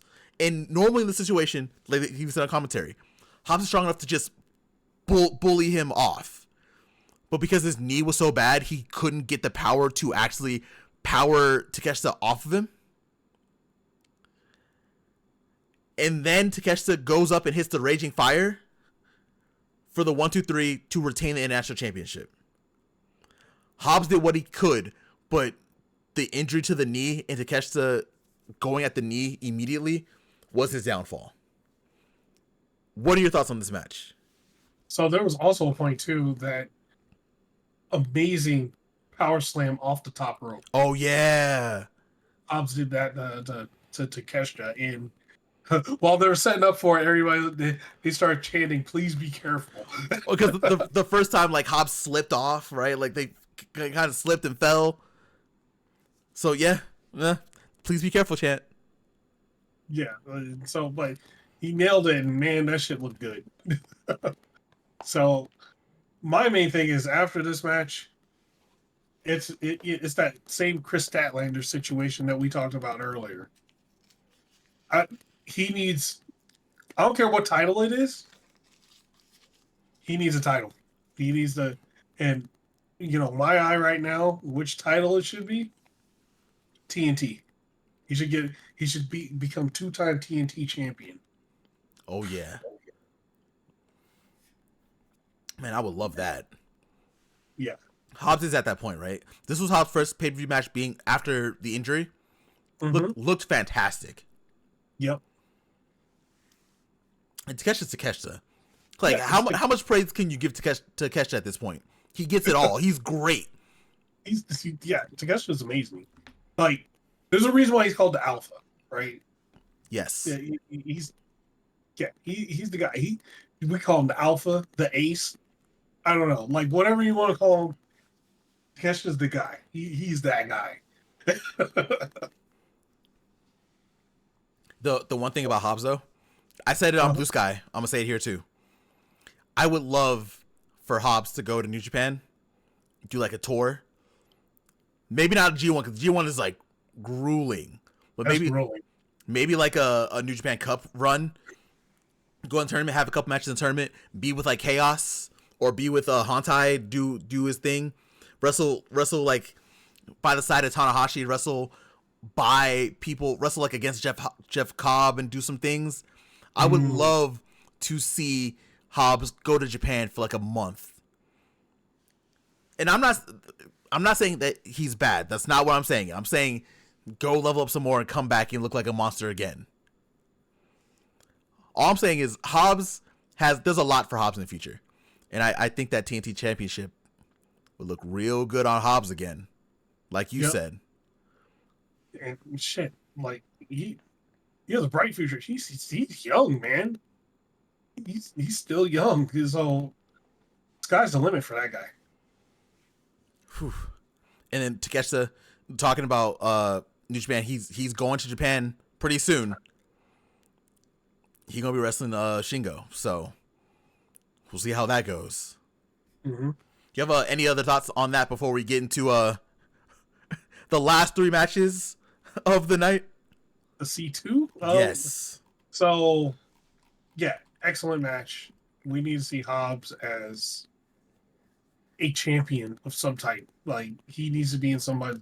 He needs to be in a title picture. I don't care what it is. TNT probably most. Give him that TNT title. Like, sorry, Daniel Garcia, but I think Hobbs is what the TNT title needs. They need a monster. Yeah. I'm not sorry, Garcia. You shouldn't have been the C2, bro. Should have been defending the title. It's what it is. Yep. From one title to the next, we got 3 matches left, and they're all Continental Classic. Yes, sir. Like I said, we're going to be talking about not only the Continental Classic matches, we're also going to be talking about the segments here. Because there were a lot of through lines with the Continental Classic. 3 of the best matches on the card, by the way. Yeah. We're going to start with the one that opened the pay-per-view. The first semifinal, which was Will Ospreay versus Kyle Fletcher. Another rerun, but another damn good one. I can't start this match without talking about Ospreay bleeding buckets in this match. Yeah. There's no way. I put it on the John Cena JBL I Quit match, 6 out of 10. I think it was about a 6. He wasn't quite John Cena, but whew, the mat was enough. A lot of blood. Yeah. Again, as you guys know, this is a blood feud. These two do not like each other, so they were gonna go at each other. And let me tell you, from the moment the bell rang, they went at each other. Mm-hmm. The semifinal matches do not have a time limit, by the way. These are not 20-minute matches. You got to go to a winner. So the fact that they came out crazy and they never really slowed down, insane. Yeah, it was pretty crazy. Where do I even start? Lord have mercy. We can talk about Kyle Fletcher long darting Ospreay into the turnbuckle like twice. Mm-hmm. We can talk about again that Ospreay was bleeding buckets from this match. We can talk about Kyle Fletcher looking like a star standing on the apron, was tearing up an Ospreay better sign, and then an Ospreay still better sign comes up right after that from the same person. Yeah. Hilarious. Ospreay hit a couple of Oz cutters. Ospreay was doing what he could, but with the blood loss, he was down and out. Mm-hmm. But Ospreay was able to hit the hidden blade, but Fletcher kicked out. Fletcher then tried to go for a brainbuster and then a Liger bomb. Ospreay kicked out. Then Ospreay hits the Styles Clash for the pin. The Styles Clash beat someone, and it wasn't AJ Styles doing it. It was so nice to see. Ospreay is now going to the finals. I missed a lot, so feel free to add whatever you want along with your thoughts. Yeah, man. Like there was some shit Ospreay was doing, man. I was like, man, how the fuck can he see? When he did the Spanish Fly, just like bam out of nowhere, like because he was at that point he was bleeding profusely, right? He did that. It was and at the end he countered the Brainbuster, by the way. So it was a counter into the Styles Clash, which is as insane as it sounds. Yeah, these guys went balls to the wall. Like it was amazing. It was. This is what you watch tournament wrestling for: is like matches like these. Like, okay, the stakes are high, and both guys are going to go at it, and they're going to go 100%, and that's what these guys did. Incredible match. Whew. And this sets up Ospreay now to go to the finals. He's in the finals. He is he lost like a pint, like a liter of blood. I'm gonna talk about the his backstage interview, but I'm gonna do it after the match. We're gonna do it in order of how we saw everything for Continental Classic. Yeah.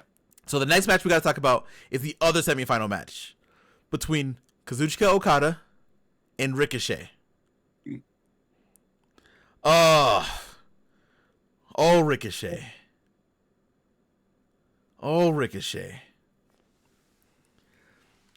Again, I don't even know where to start for this one. I guess we could start with the crowd was not happy with Ricochet. I mean, Ricochet's been kind of a douchebag the last couple weeks. I think it's great. Yeah, I think it's great because this is like, I think you said it on Blue Sky. Heel Ricochet is more personality than we've seen from him in the past, like, how many years? honestly, I think ever. I think Right? the most person I saw from him before this was like Prince Puma. Yeah. Maybe. Prince Puma didn't even talk, though. Exactly. Exactly. So, yeah, this is like, well, actually, no, not Prince Puma, King Ricochet. Because that's kind of along the lines of where he's at right now. Oh yeah, King Ricochet. Yeah. I forgot about that. That was a thing. Yep. That was his heel run. But yeah, man, like, good. Yeah, I like this Ricochet. The fans do not like this Ricochet though. Yeah, Because the fans were jawing at Ricochet. Ricochet was jawing back at them for the entire match. Ricochet was like, his swag was on 1,000. yep. He had Okada beat a couple times. But Okada is Okada. Even at 40%, Okada is still Okada. There was one point where Ricochet's sitting in the middle of the ring after like getting beat up by Okada a little bit. Okada's behind him. He's like, okay, Okada's just gonna do like a little drop kick or something while he's sitting there. Okada runs on the ropes. He turns, runs on the other side of the ropes, goes up to Ricochet, stops, and smacks the shit out of the back of his head. I died. Everyone was laughing, except for Ricochet. There was a point where Okada tried to do the tombstone, but Ricochet reversed it and hit the vertigo, which looked nasty, by the way. The vertigo, it looked like he got dropped like literally on his head. Didn't look great. Yeah, it didn't. Oof. Yeah, I was like, oh god. Okada kicks out of that though. Eventually, Okada is they're going back and forth. Ricochet tries to hit the spirit gun. Okada blocks it and hits the Rainmaker low-key out of nowhere for the 1-2-3. Mm-hmm. So our finals, which is a very, very good G1 final rematch and has a lot of history, is Kazuchika Okada versus Will Ospreay. Yep. Before I get your thoughts, we gotta talk about one more thing that happened after this match. Yeah. So Ricochet is sitting in the ring. First, someone snuck some toilet paper in, got a piece of toilet paper right in front of Ricochet. Everyone's laughing. Then Swerve's music hits. And I'm like, oh shit. Swerve's about to talk some shit. And talk some shit Swerve did. He said, you know what? I got a present for you. I got you. I got something for you, Ricochet. And Prince Nana comes out with a bunch of toilet paper. And remember, there's already a thing of toilet paper in the middle of the ring, and Ricochet standing in the middle of the ring in front of the toilet paper. Smart guy. He knows exactly what he's doing. Prince Nana is going around passing out as much toilet paper as he can to like the first 5 rows. And Swerve is talking his shit, saying like, oh, you said you're going to win the Continental Classic. You didn't. you've been talking. All you do is talk. All you do is run your mouth. And I have to come out here and have to clean up your mess. So what we're going to do is we're going to wish Ricochet a happy new year. And he does countdown. 1, 2, 3. Happy New Year. And during this, whoever got toilet paper was throwing it in the ring at Ricochet, while Ricochet is standing in the middle of the ring. And Ricochet looks pissed. Swerve threw his like little one in there, said Happy New Year, walked off. Ricochet looks real pissed. And that's the last we see of them for the night. What are your thoughts on the match and the post-match? Okay. So the match, what can I say? The match was excellent between the two. They went, we got 40% Taguro here. in Ricochet. It was good. It was a great match. It was a good match. Actually, the styles meshed really well, right? And that's like, that goes to both guys, like Okada and Ricochet. They damn good match. I think it's their first time actually wrestling each other, believe it or not. In singles, yep. Yep, in singles. So, damn good match. It was real enjoyable. The end part, I was like, oh man, why did you have to do Ricochet like that, Swerve? He already got smacked in the back of the head like really loud earlier. Come on, man. But no, it was great. This is definitely leading up to Swerve and Ricochet feud coming up. So I am very curious to see where it goes. It's going to be one of those feuds that'll probably, I think, will elevate Ricochet even more. And maybe the Hurt Syndicate gets involved too. Who knows? We'll see. Look, you already called it before. AEW threw some shit at you by making Ricochet look like a geek for the last couple weeks. But you called it already. This is how Ricochet is gonna join, because what they said to him was, no one likes a fan. You're not mean enough. And Ricochet's been a dick ever since. Yep. and now you can see it on his face when he's standing there, which also, by the way, like, shout out to Ricochet, because Ricochet did this incredibly. Just standing in the middle of the ring, looking pissed as all hell, with just toilet paper all on him and around him. We're about to see a very big Ricochet mean streak that I don't think that anyone is ready for. And this is what gets him into the Syndicate, because he's going to prove himself. Because he's going to beat Swerve, get in the Syndicate, and we're going to go back to Swerve Syndicate, because that's not over. It's just, he's doing his own thing right now. Mm-hmm. Yeah, that's not over at all.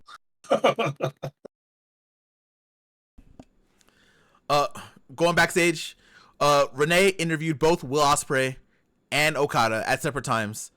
Ospreay still had a lot of blood on him. He did not get cleaned up at all yet. It looked like he was like getting stitched up right there before the interview. He was looking loopy. He didn't look like he was there. But he did say that he needs a lot of help from the crowd. So please do whatever you can to get up for me being Will Ospreay once we get there. And Okada, which is being Okada, called Ospreay a bitch. They have history. Yeah. They have a lot of history. I could get into the history. I won't, because I'll sit here for 3 hours talking about that. I'm not going to do that now. Maybe one day, but later. Just know that Ospreay has only beaten Okada twice, and it was only a clean win one time. Mm-hmm. A lot of history between them in New Japan. So we go to what is going to be our show main event, and what is potentially one of the matches of the night. Can be contended for match of the year. Again, another Will Ospreay match of the year. Another Ospreay, if Ospreay is not your wrestler of the year at this point, you're not watching wrestling. There's no one who has had a better year than Ospreay. No one. Maybe Zack Sabre Jr. Maybe. Well, world champion, so yeah. But in AEW, no one has had a better year than Ospreay. Mm-hmm. So Jim Ross joins us for the Continental Classic Finals. For the Continental Championship, our champion, Okada, and Will Ospreay. Again, Will Ospreay looks loopy. He's coming down to the entrance ramp. He's coming down the entrance ramp with that big comical like tape on his head.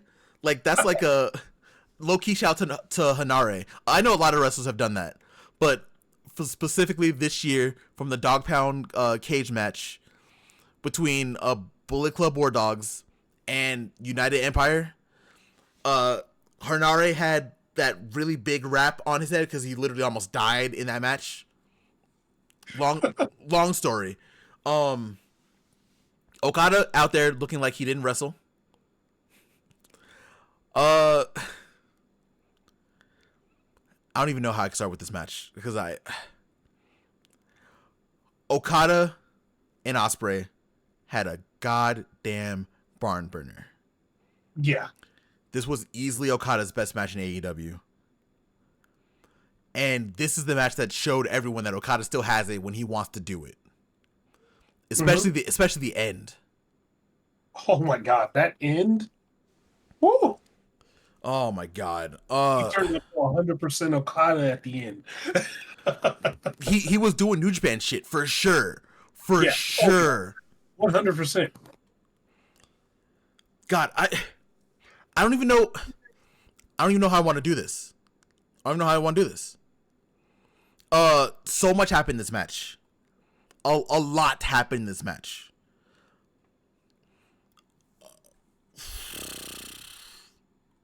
I'm just gonna talk about the end, and we're just gonna talk about it as we go. Honestly. Mm-hmm. Ospreay was trying as hard as he could.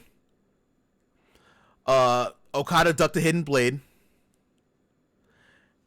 And Okada was able to grab Will, throw him into the Rainmaker, hit it hard as shit for the 1-2-3. There's a lot of stuff that I didn't talk about anything from the match. There was a Ospreay South Clash in there that was really good. There was a counter for the Spanish Fly. Okada hit his dropkick a couple times, looking beautiful. Okada kicked out of the Stormbreaker. Ospreay kicked out of a Rainmaker. Like a lot happened in this match. Ospreay was getting hit with DDTs left and right. Mm-hmm. Looked horrible. A lot happened in this match. But like I said, Okada was able to hit the Rainmaker for the final time. 1-2-3, and he is the only man in the Elite that did not lose his title this year. And he retains the Continental Championship. And I'm guessing that they're counting. I'm going to talk shit about a podcast really quick. There was someone saying, oh, Okada actually won 7 tournaments because, he has the 2 New Japan Cups. Shut the fuck up. Yeah. Shut up. You nerds. This is the New Japan Cup and the G1 are 2 completely different things. The New Japan Cup is a tournament. New Japan's major tournament is the G1. Yep. You want to talk about New Japan Cups? Goto 1-3. Look where Goto is. Shut up, you nerds. I do say, like, this isn't on the stack of a G1 though, because G1s are hard as shit. But yeah. Okada now has 5 major round robin tournament wins. They're saying that he's tying Inoki. Sure. Okada gonna have to go hit up a G1 if he wants to really tie Inoki though. This is a very good tournament. Don't get me wrong, but still great. After the match, you know what? No, before we get into that, Profit, what are your thoughts on the match before we get into the real main event of the show? Oh Lord. Um, this match, I'm just gonna. You know what? I'm not gonna drag it out. I'm gonna say, watch this match. Just watch it. Just get. Just watch this. Watch the damn thing. It is that good. You have to watch it. It is so damn good. Osprey and Okada just you're like, well, you wonder, wonder how they're gonna be in this match. They turned it up to like 20. They just went crazy in this match, and the match was so damn good. This was the match that got me stand up on my feet as it was going on because it was so good, so damn good the whole way through. So watch this match. It is incredible. I watched it again earlier today. Mm-hmm. It was so fucking good, man. I'm gonna watch it again tomorrow. But we're talking. Christopher Daniels comes out and he congratulates Okada. Daniel says, "Now this will be the time where I would come down there and give you the Continental Championship. But I can't do that. Because as of today, I am no longer an EVP." And everyone's like, oh. Since I am no longer an EVP, I'm going to present you to the man who is an EVP. And then we hear the music. We hear the battle cry. Mm-hmm. Kenny Omega, looking like $1 billion. Sharp suit and everything, hits the ramp, and the crowd goes insane. Somehow, after seeing that match, the crowd still went crazy for Kenny. Because It's Kenny, by God, Omega. And there's a shot with later with Kenny, like Kenny's back and just the crowd, and it's like one of those shots that you really want to like put on your wall. You know what I mean? Like a work of art. So Kenny grabs the Continental Championship, which he looked really good holding, by the way. I'm not saying he looked real good holding that title. Well, you keep going. We'll talk about this whole part. He grabs the title. He walks down to the ramp. He walks down the ramp into the ring. Okada's still standing there. Omega hands the title over to Okada. And we get the stare down. The one that we've been waiting for. Since Kenny Omega said, earlier this year, I'm not cleared yet. Give me time. And we will do this. Mm-hmm. And then we get a shot of the All-In banner that I feel like just showed up out of nowhere. I mean, it was there the whole night for sure. But I feel like it just showed up for this moment. Yep. And the crowd is going crazy. But just them looking at each other. Kenny gets out of the ring. Okada celebrates. And we talked about him earlier in the podcast. Saying that Kenny's going to have a lot of work to do. But he is officially back in AEW. He has a match, Wrestle Dynasty, January 5th. I know AEW has not been doing a good job talking about this show, even though there's been graphics everywhere. But you want to see Kenny's first match? New Japan World, January 5th, against Gabe Kidd. But for now, Kenny is back in AEW. He's back in his EVP role. And, yeah. What are your thoughts, Profit? So one of the things I, picked up on was you say you look good with that title. Well, he was looking at that title real hard. He was like, it was almost like I think I want this type look. And when he gave it to Okada, yeah, he did the stare down with Okada a little bit. After the stare down, he looked back at the title Mm. and then nodded his head and walked out the ring. So we know what's going to happen. It's going to be Okada and Kenny and all in with for that title. Mm. And man, oh man, the we talked about it before. For months. When Kenny Omega comes back, AEW immediately feels different. It's a different feel. Immediately as he came back, that feel came back. It's a different feeling AEW. It's like it feels like a complete AEW now. We got Kenny Omega in there, it feels complete. Um the other thing is that I so his match this week with Gabe Kidd, that's gonna be a barn burner. Oh yeah. That shit's gonna be good. You got Kenny Omega in the Tokyo Dome. Oh yeah, it's gonna be good. But to go to the story part of this, right? Because it's not like this is out of nowhere, no story.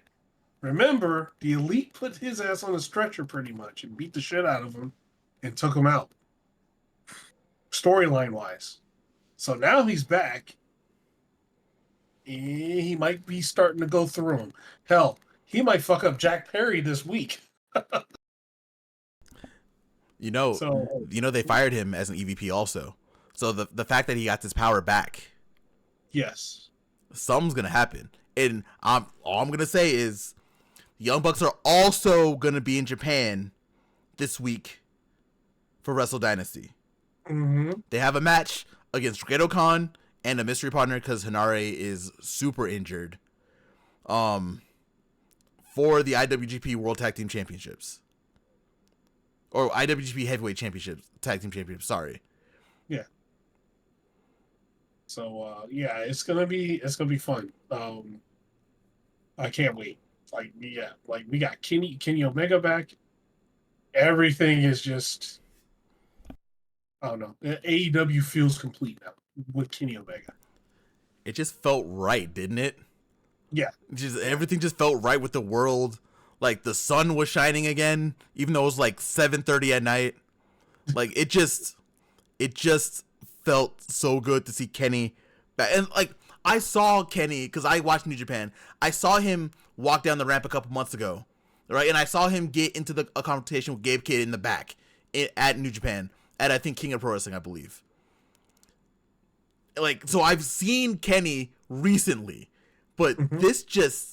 it just felt right again to see him back in AEW. And I didn't even expect, like, I know a lot of people on Blue Sky were like, I can't wait to see Kenny tonight. And I was like, oh, he might still be in Japan. I'm not sure. I'm happy I was wrong. I'm very happy I was wrong. I mean, you can watch Japan now, though. But Yeah, he's probably there right now. He probably flew back that night. he's gonna be there. I think Jack Perry's over there too. I'm pretty sure Jack Perry has a match at Yep. Wrestle Dynasty also. So if y'all want to see what the next part of the Elite storyline is gonna be before it hits AEW TV, go ahead and get that New Japan subscription. New Japan NJPWWorld.com. Go ahead and pay that 9.99 yen. Do your thing. Yep. But yeah, it just I'm just gonna rehash it again. Like just seeing Kenny again was great.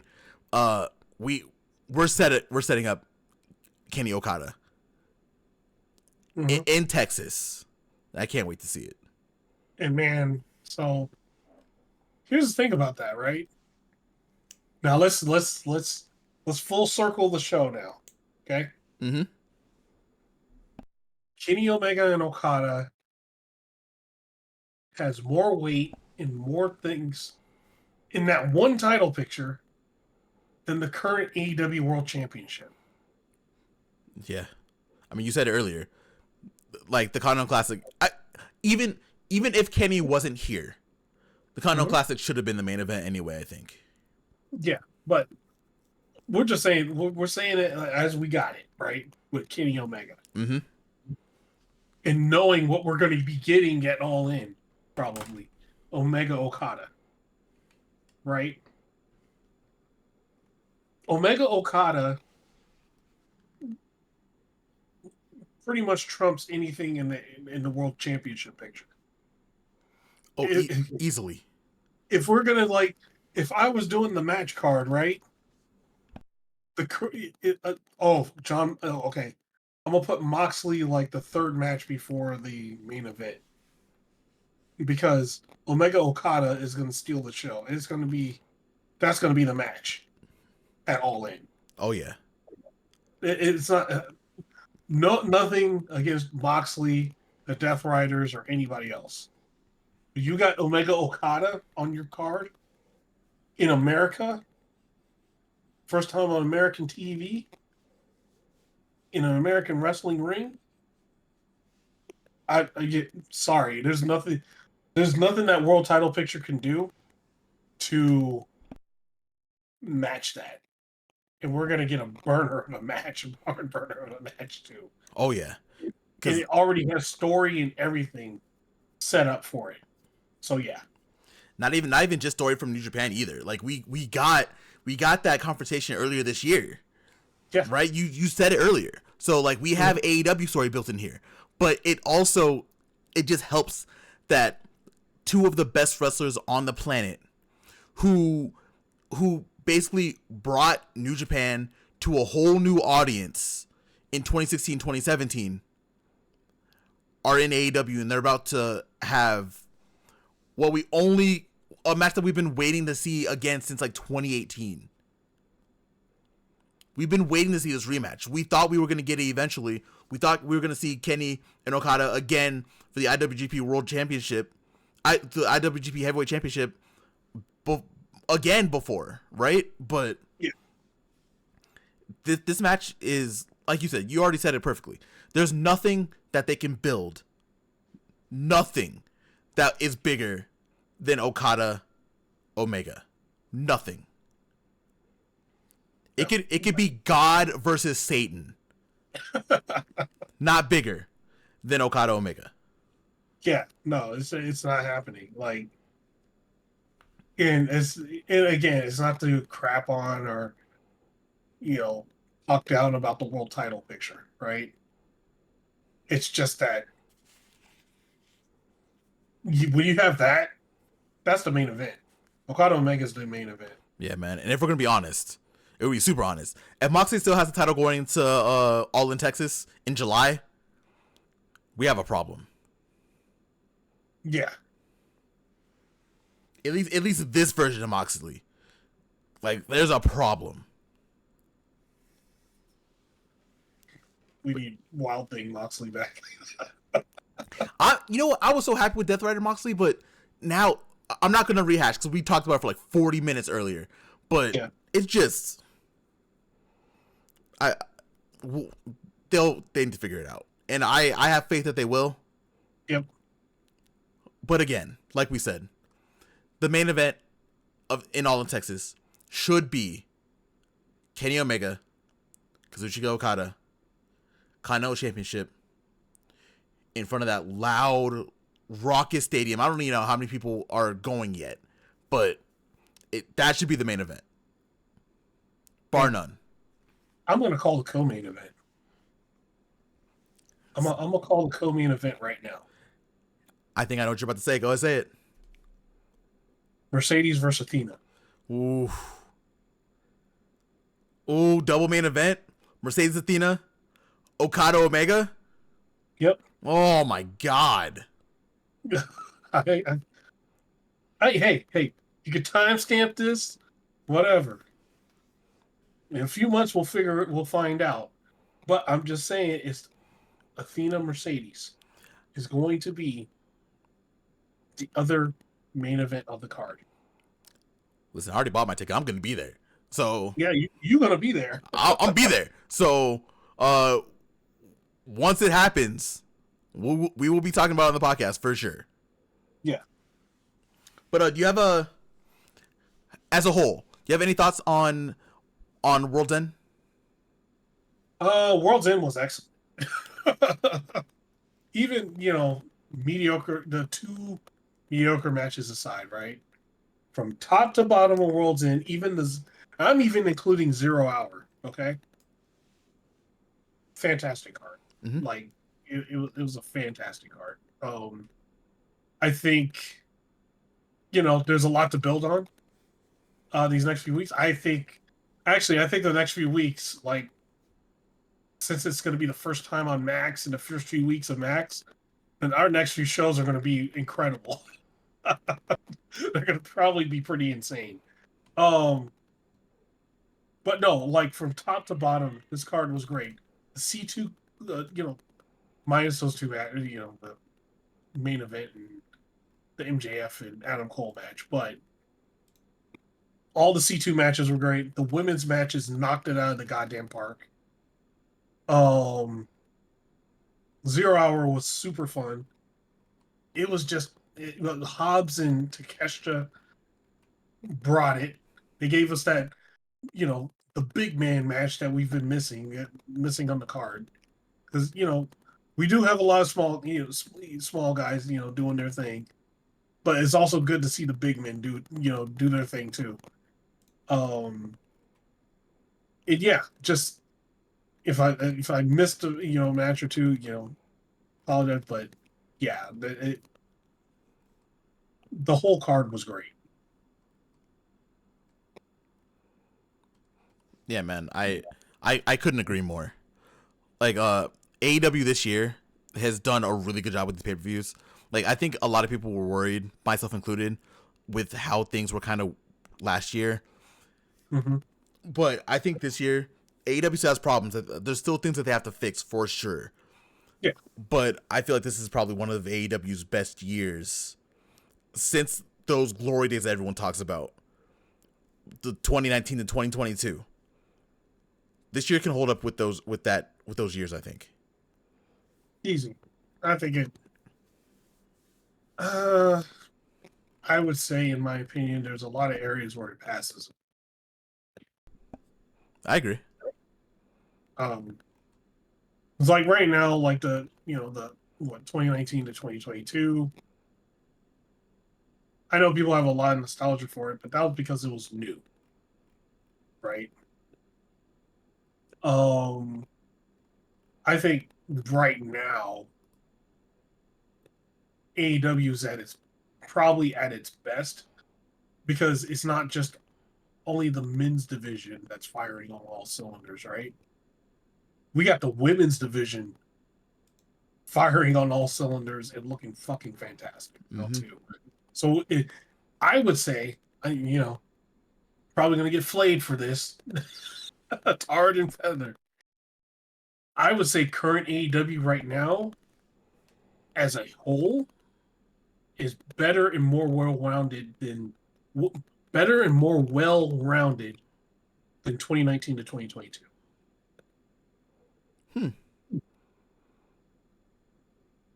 You know what? What's up? I think you're right. If you look at it as a whole, right?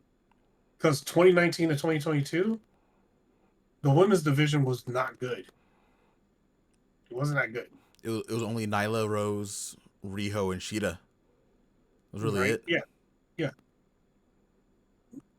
So if you compare that to like right now,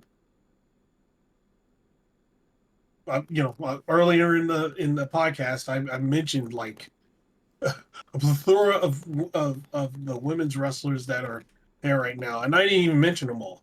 Right? That division is deep. It's stacked. We're getting the time. We're getting the matches in there. If I would just say as a whole, AEW right now, men's division wins all the as a whole is better than 2019 to 2022. I think even with the problems in the world title scene, I think the only thing that's not better is probably the world title division or the world title scene right now at this very point with the next challenger. But other than that, yeah, this easily could be one of AEW's best years, right? Like they went through arenas also. They had crowds everywhere. They had their most pay-per-views. Every pay-per-view was a barn burner. Like, they didn't have one bad pay-per-view this year. I can think of a couple from last year. Yeah, and if you, you know, the other thing too, we're talking about the world title scene right now as of because like when the Moxley era began, what was it? All Out? Or am I wrong? He won it at Wrestle Dream. Wrestle Dreams, yeah, Wrestle Dream. So that's the world title scene from Wrestle Dream till now. But everything before that, you know, we had Swerve era, we had Joe, we had Danielson. I don't know, man. I can't say this little half right here is so bad that it wipes away everything before that. Oh no, no. Because we made AEW made some stars from this. Swerve is Swerve is that guy now. Made Beyond that man. guy. He's a made man. Joe took the title from the MJF era and made it serious and something again. And then, you know, Swerve got it, you know, from Joe. And then on top of that, you know, the final climax to that, to the Swerve reign was Danielson getting it at Wrestle Dream. And then, you know, also, you know, well, not, sorry, not Danielson getting it at Wrestle Dream. Danielson lost it at Wrestle Dream. Danielson got it at All, Win. yeah, All in. all in, yeah. So Danielson gets it at All In, goes to Wrestle Dream, loses it to Mox. The first part of Mox's reign wasn't bad. It's the second part of this reign right now is where it's kind of like that gray area that we talked about earlier. Mm-hmm. So, yeah, so it's kind of I still stand by. Yeah, this year all around is better in 2019 and 2022. And yes, I get that. I'm saying is better than Best Bout Machine, Belt Collector, Kenny Omega times. I get that, but you know, but I still feel that it all around AEW is in a better spot. I mean, the belt collector was probably AEW's best world title reign. Like that Yeah, was great, right? It's hard to pass that up for sure. yeah, it's really hard, right? Like it's really hard to get past that reign. But if you look at all the other titles that were, if you look at everything else below that, it kind of falls. Like everything else falls flat. You look at and so compare it to the current picture where TBS title is TBS title scene is good. Women's world title scene is good. Um, international title scene is really good. Continental title is really good. Tag titles being brought back up. Mm-hmm. Um, TNT, we'll see. Well, actually, Jack Perry's run for with the TNT title was pretty good.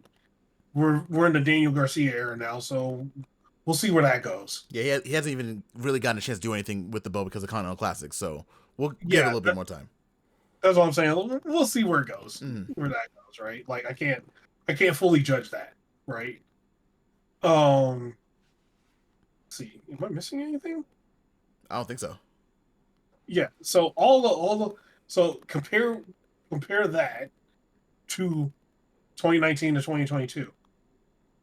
I think like the only like one that stands out on the other titles on the lower end of the card or mid card or whatever the hell you want to call it, right? Was Miro's TNT title run. That was a good title run. That was an excellent title run. But I'm just saying, after that, it was just it was Cody, Brody Lee,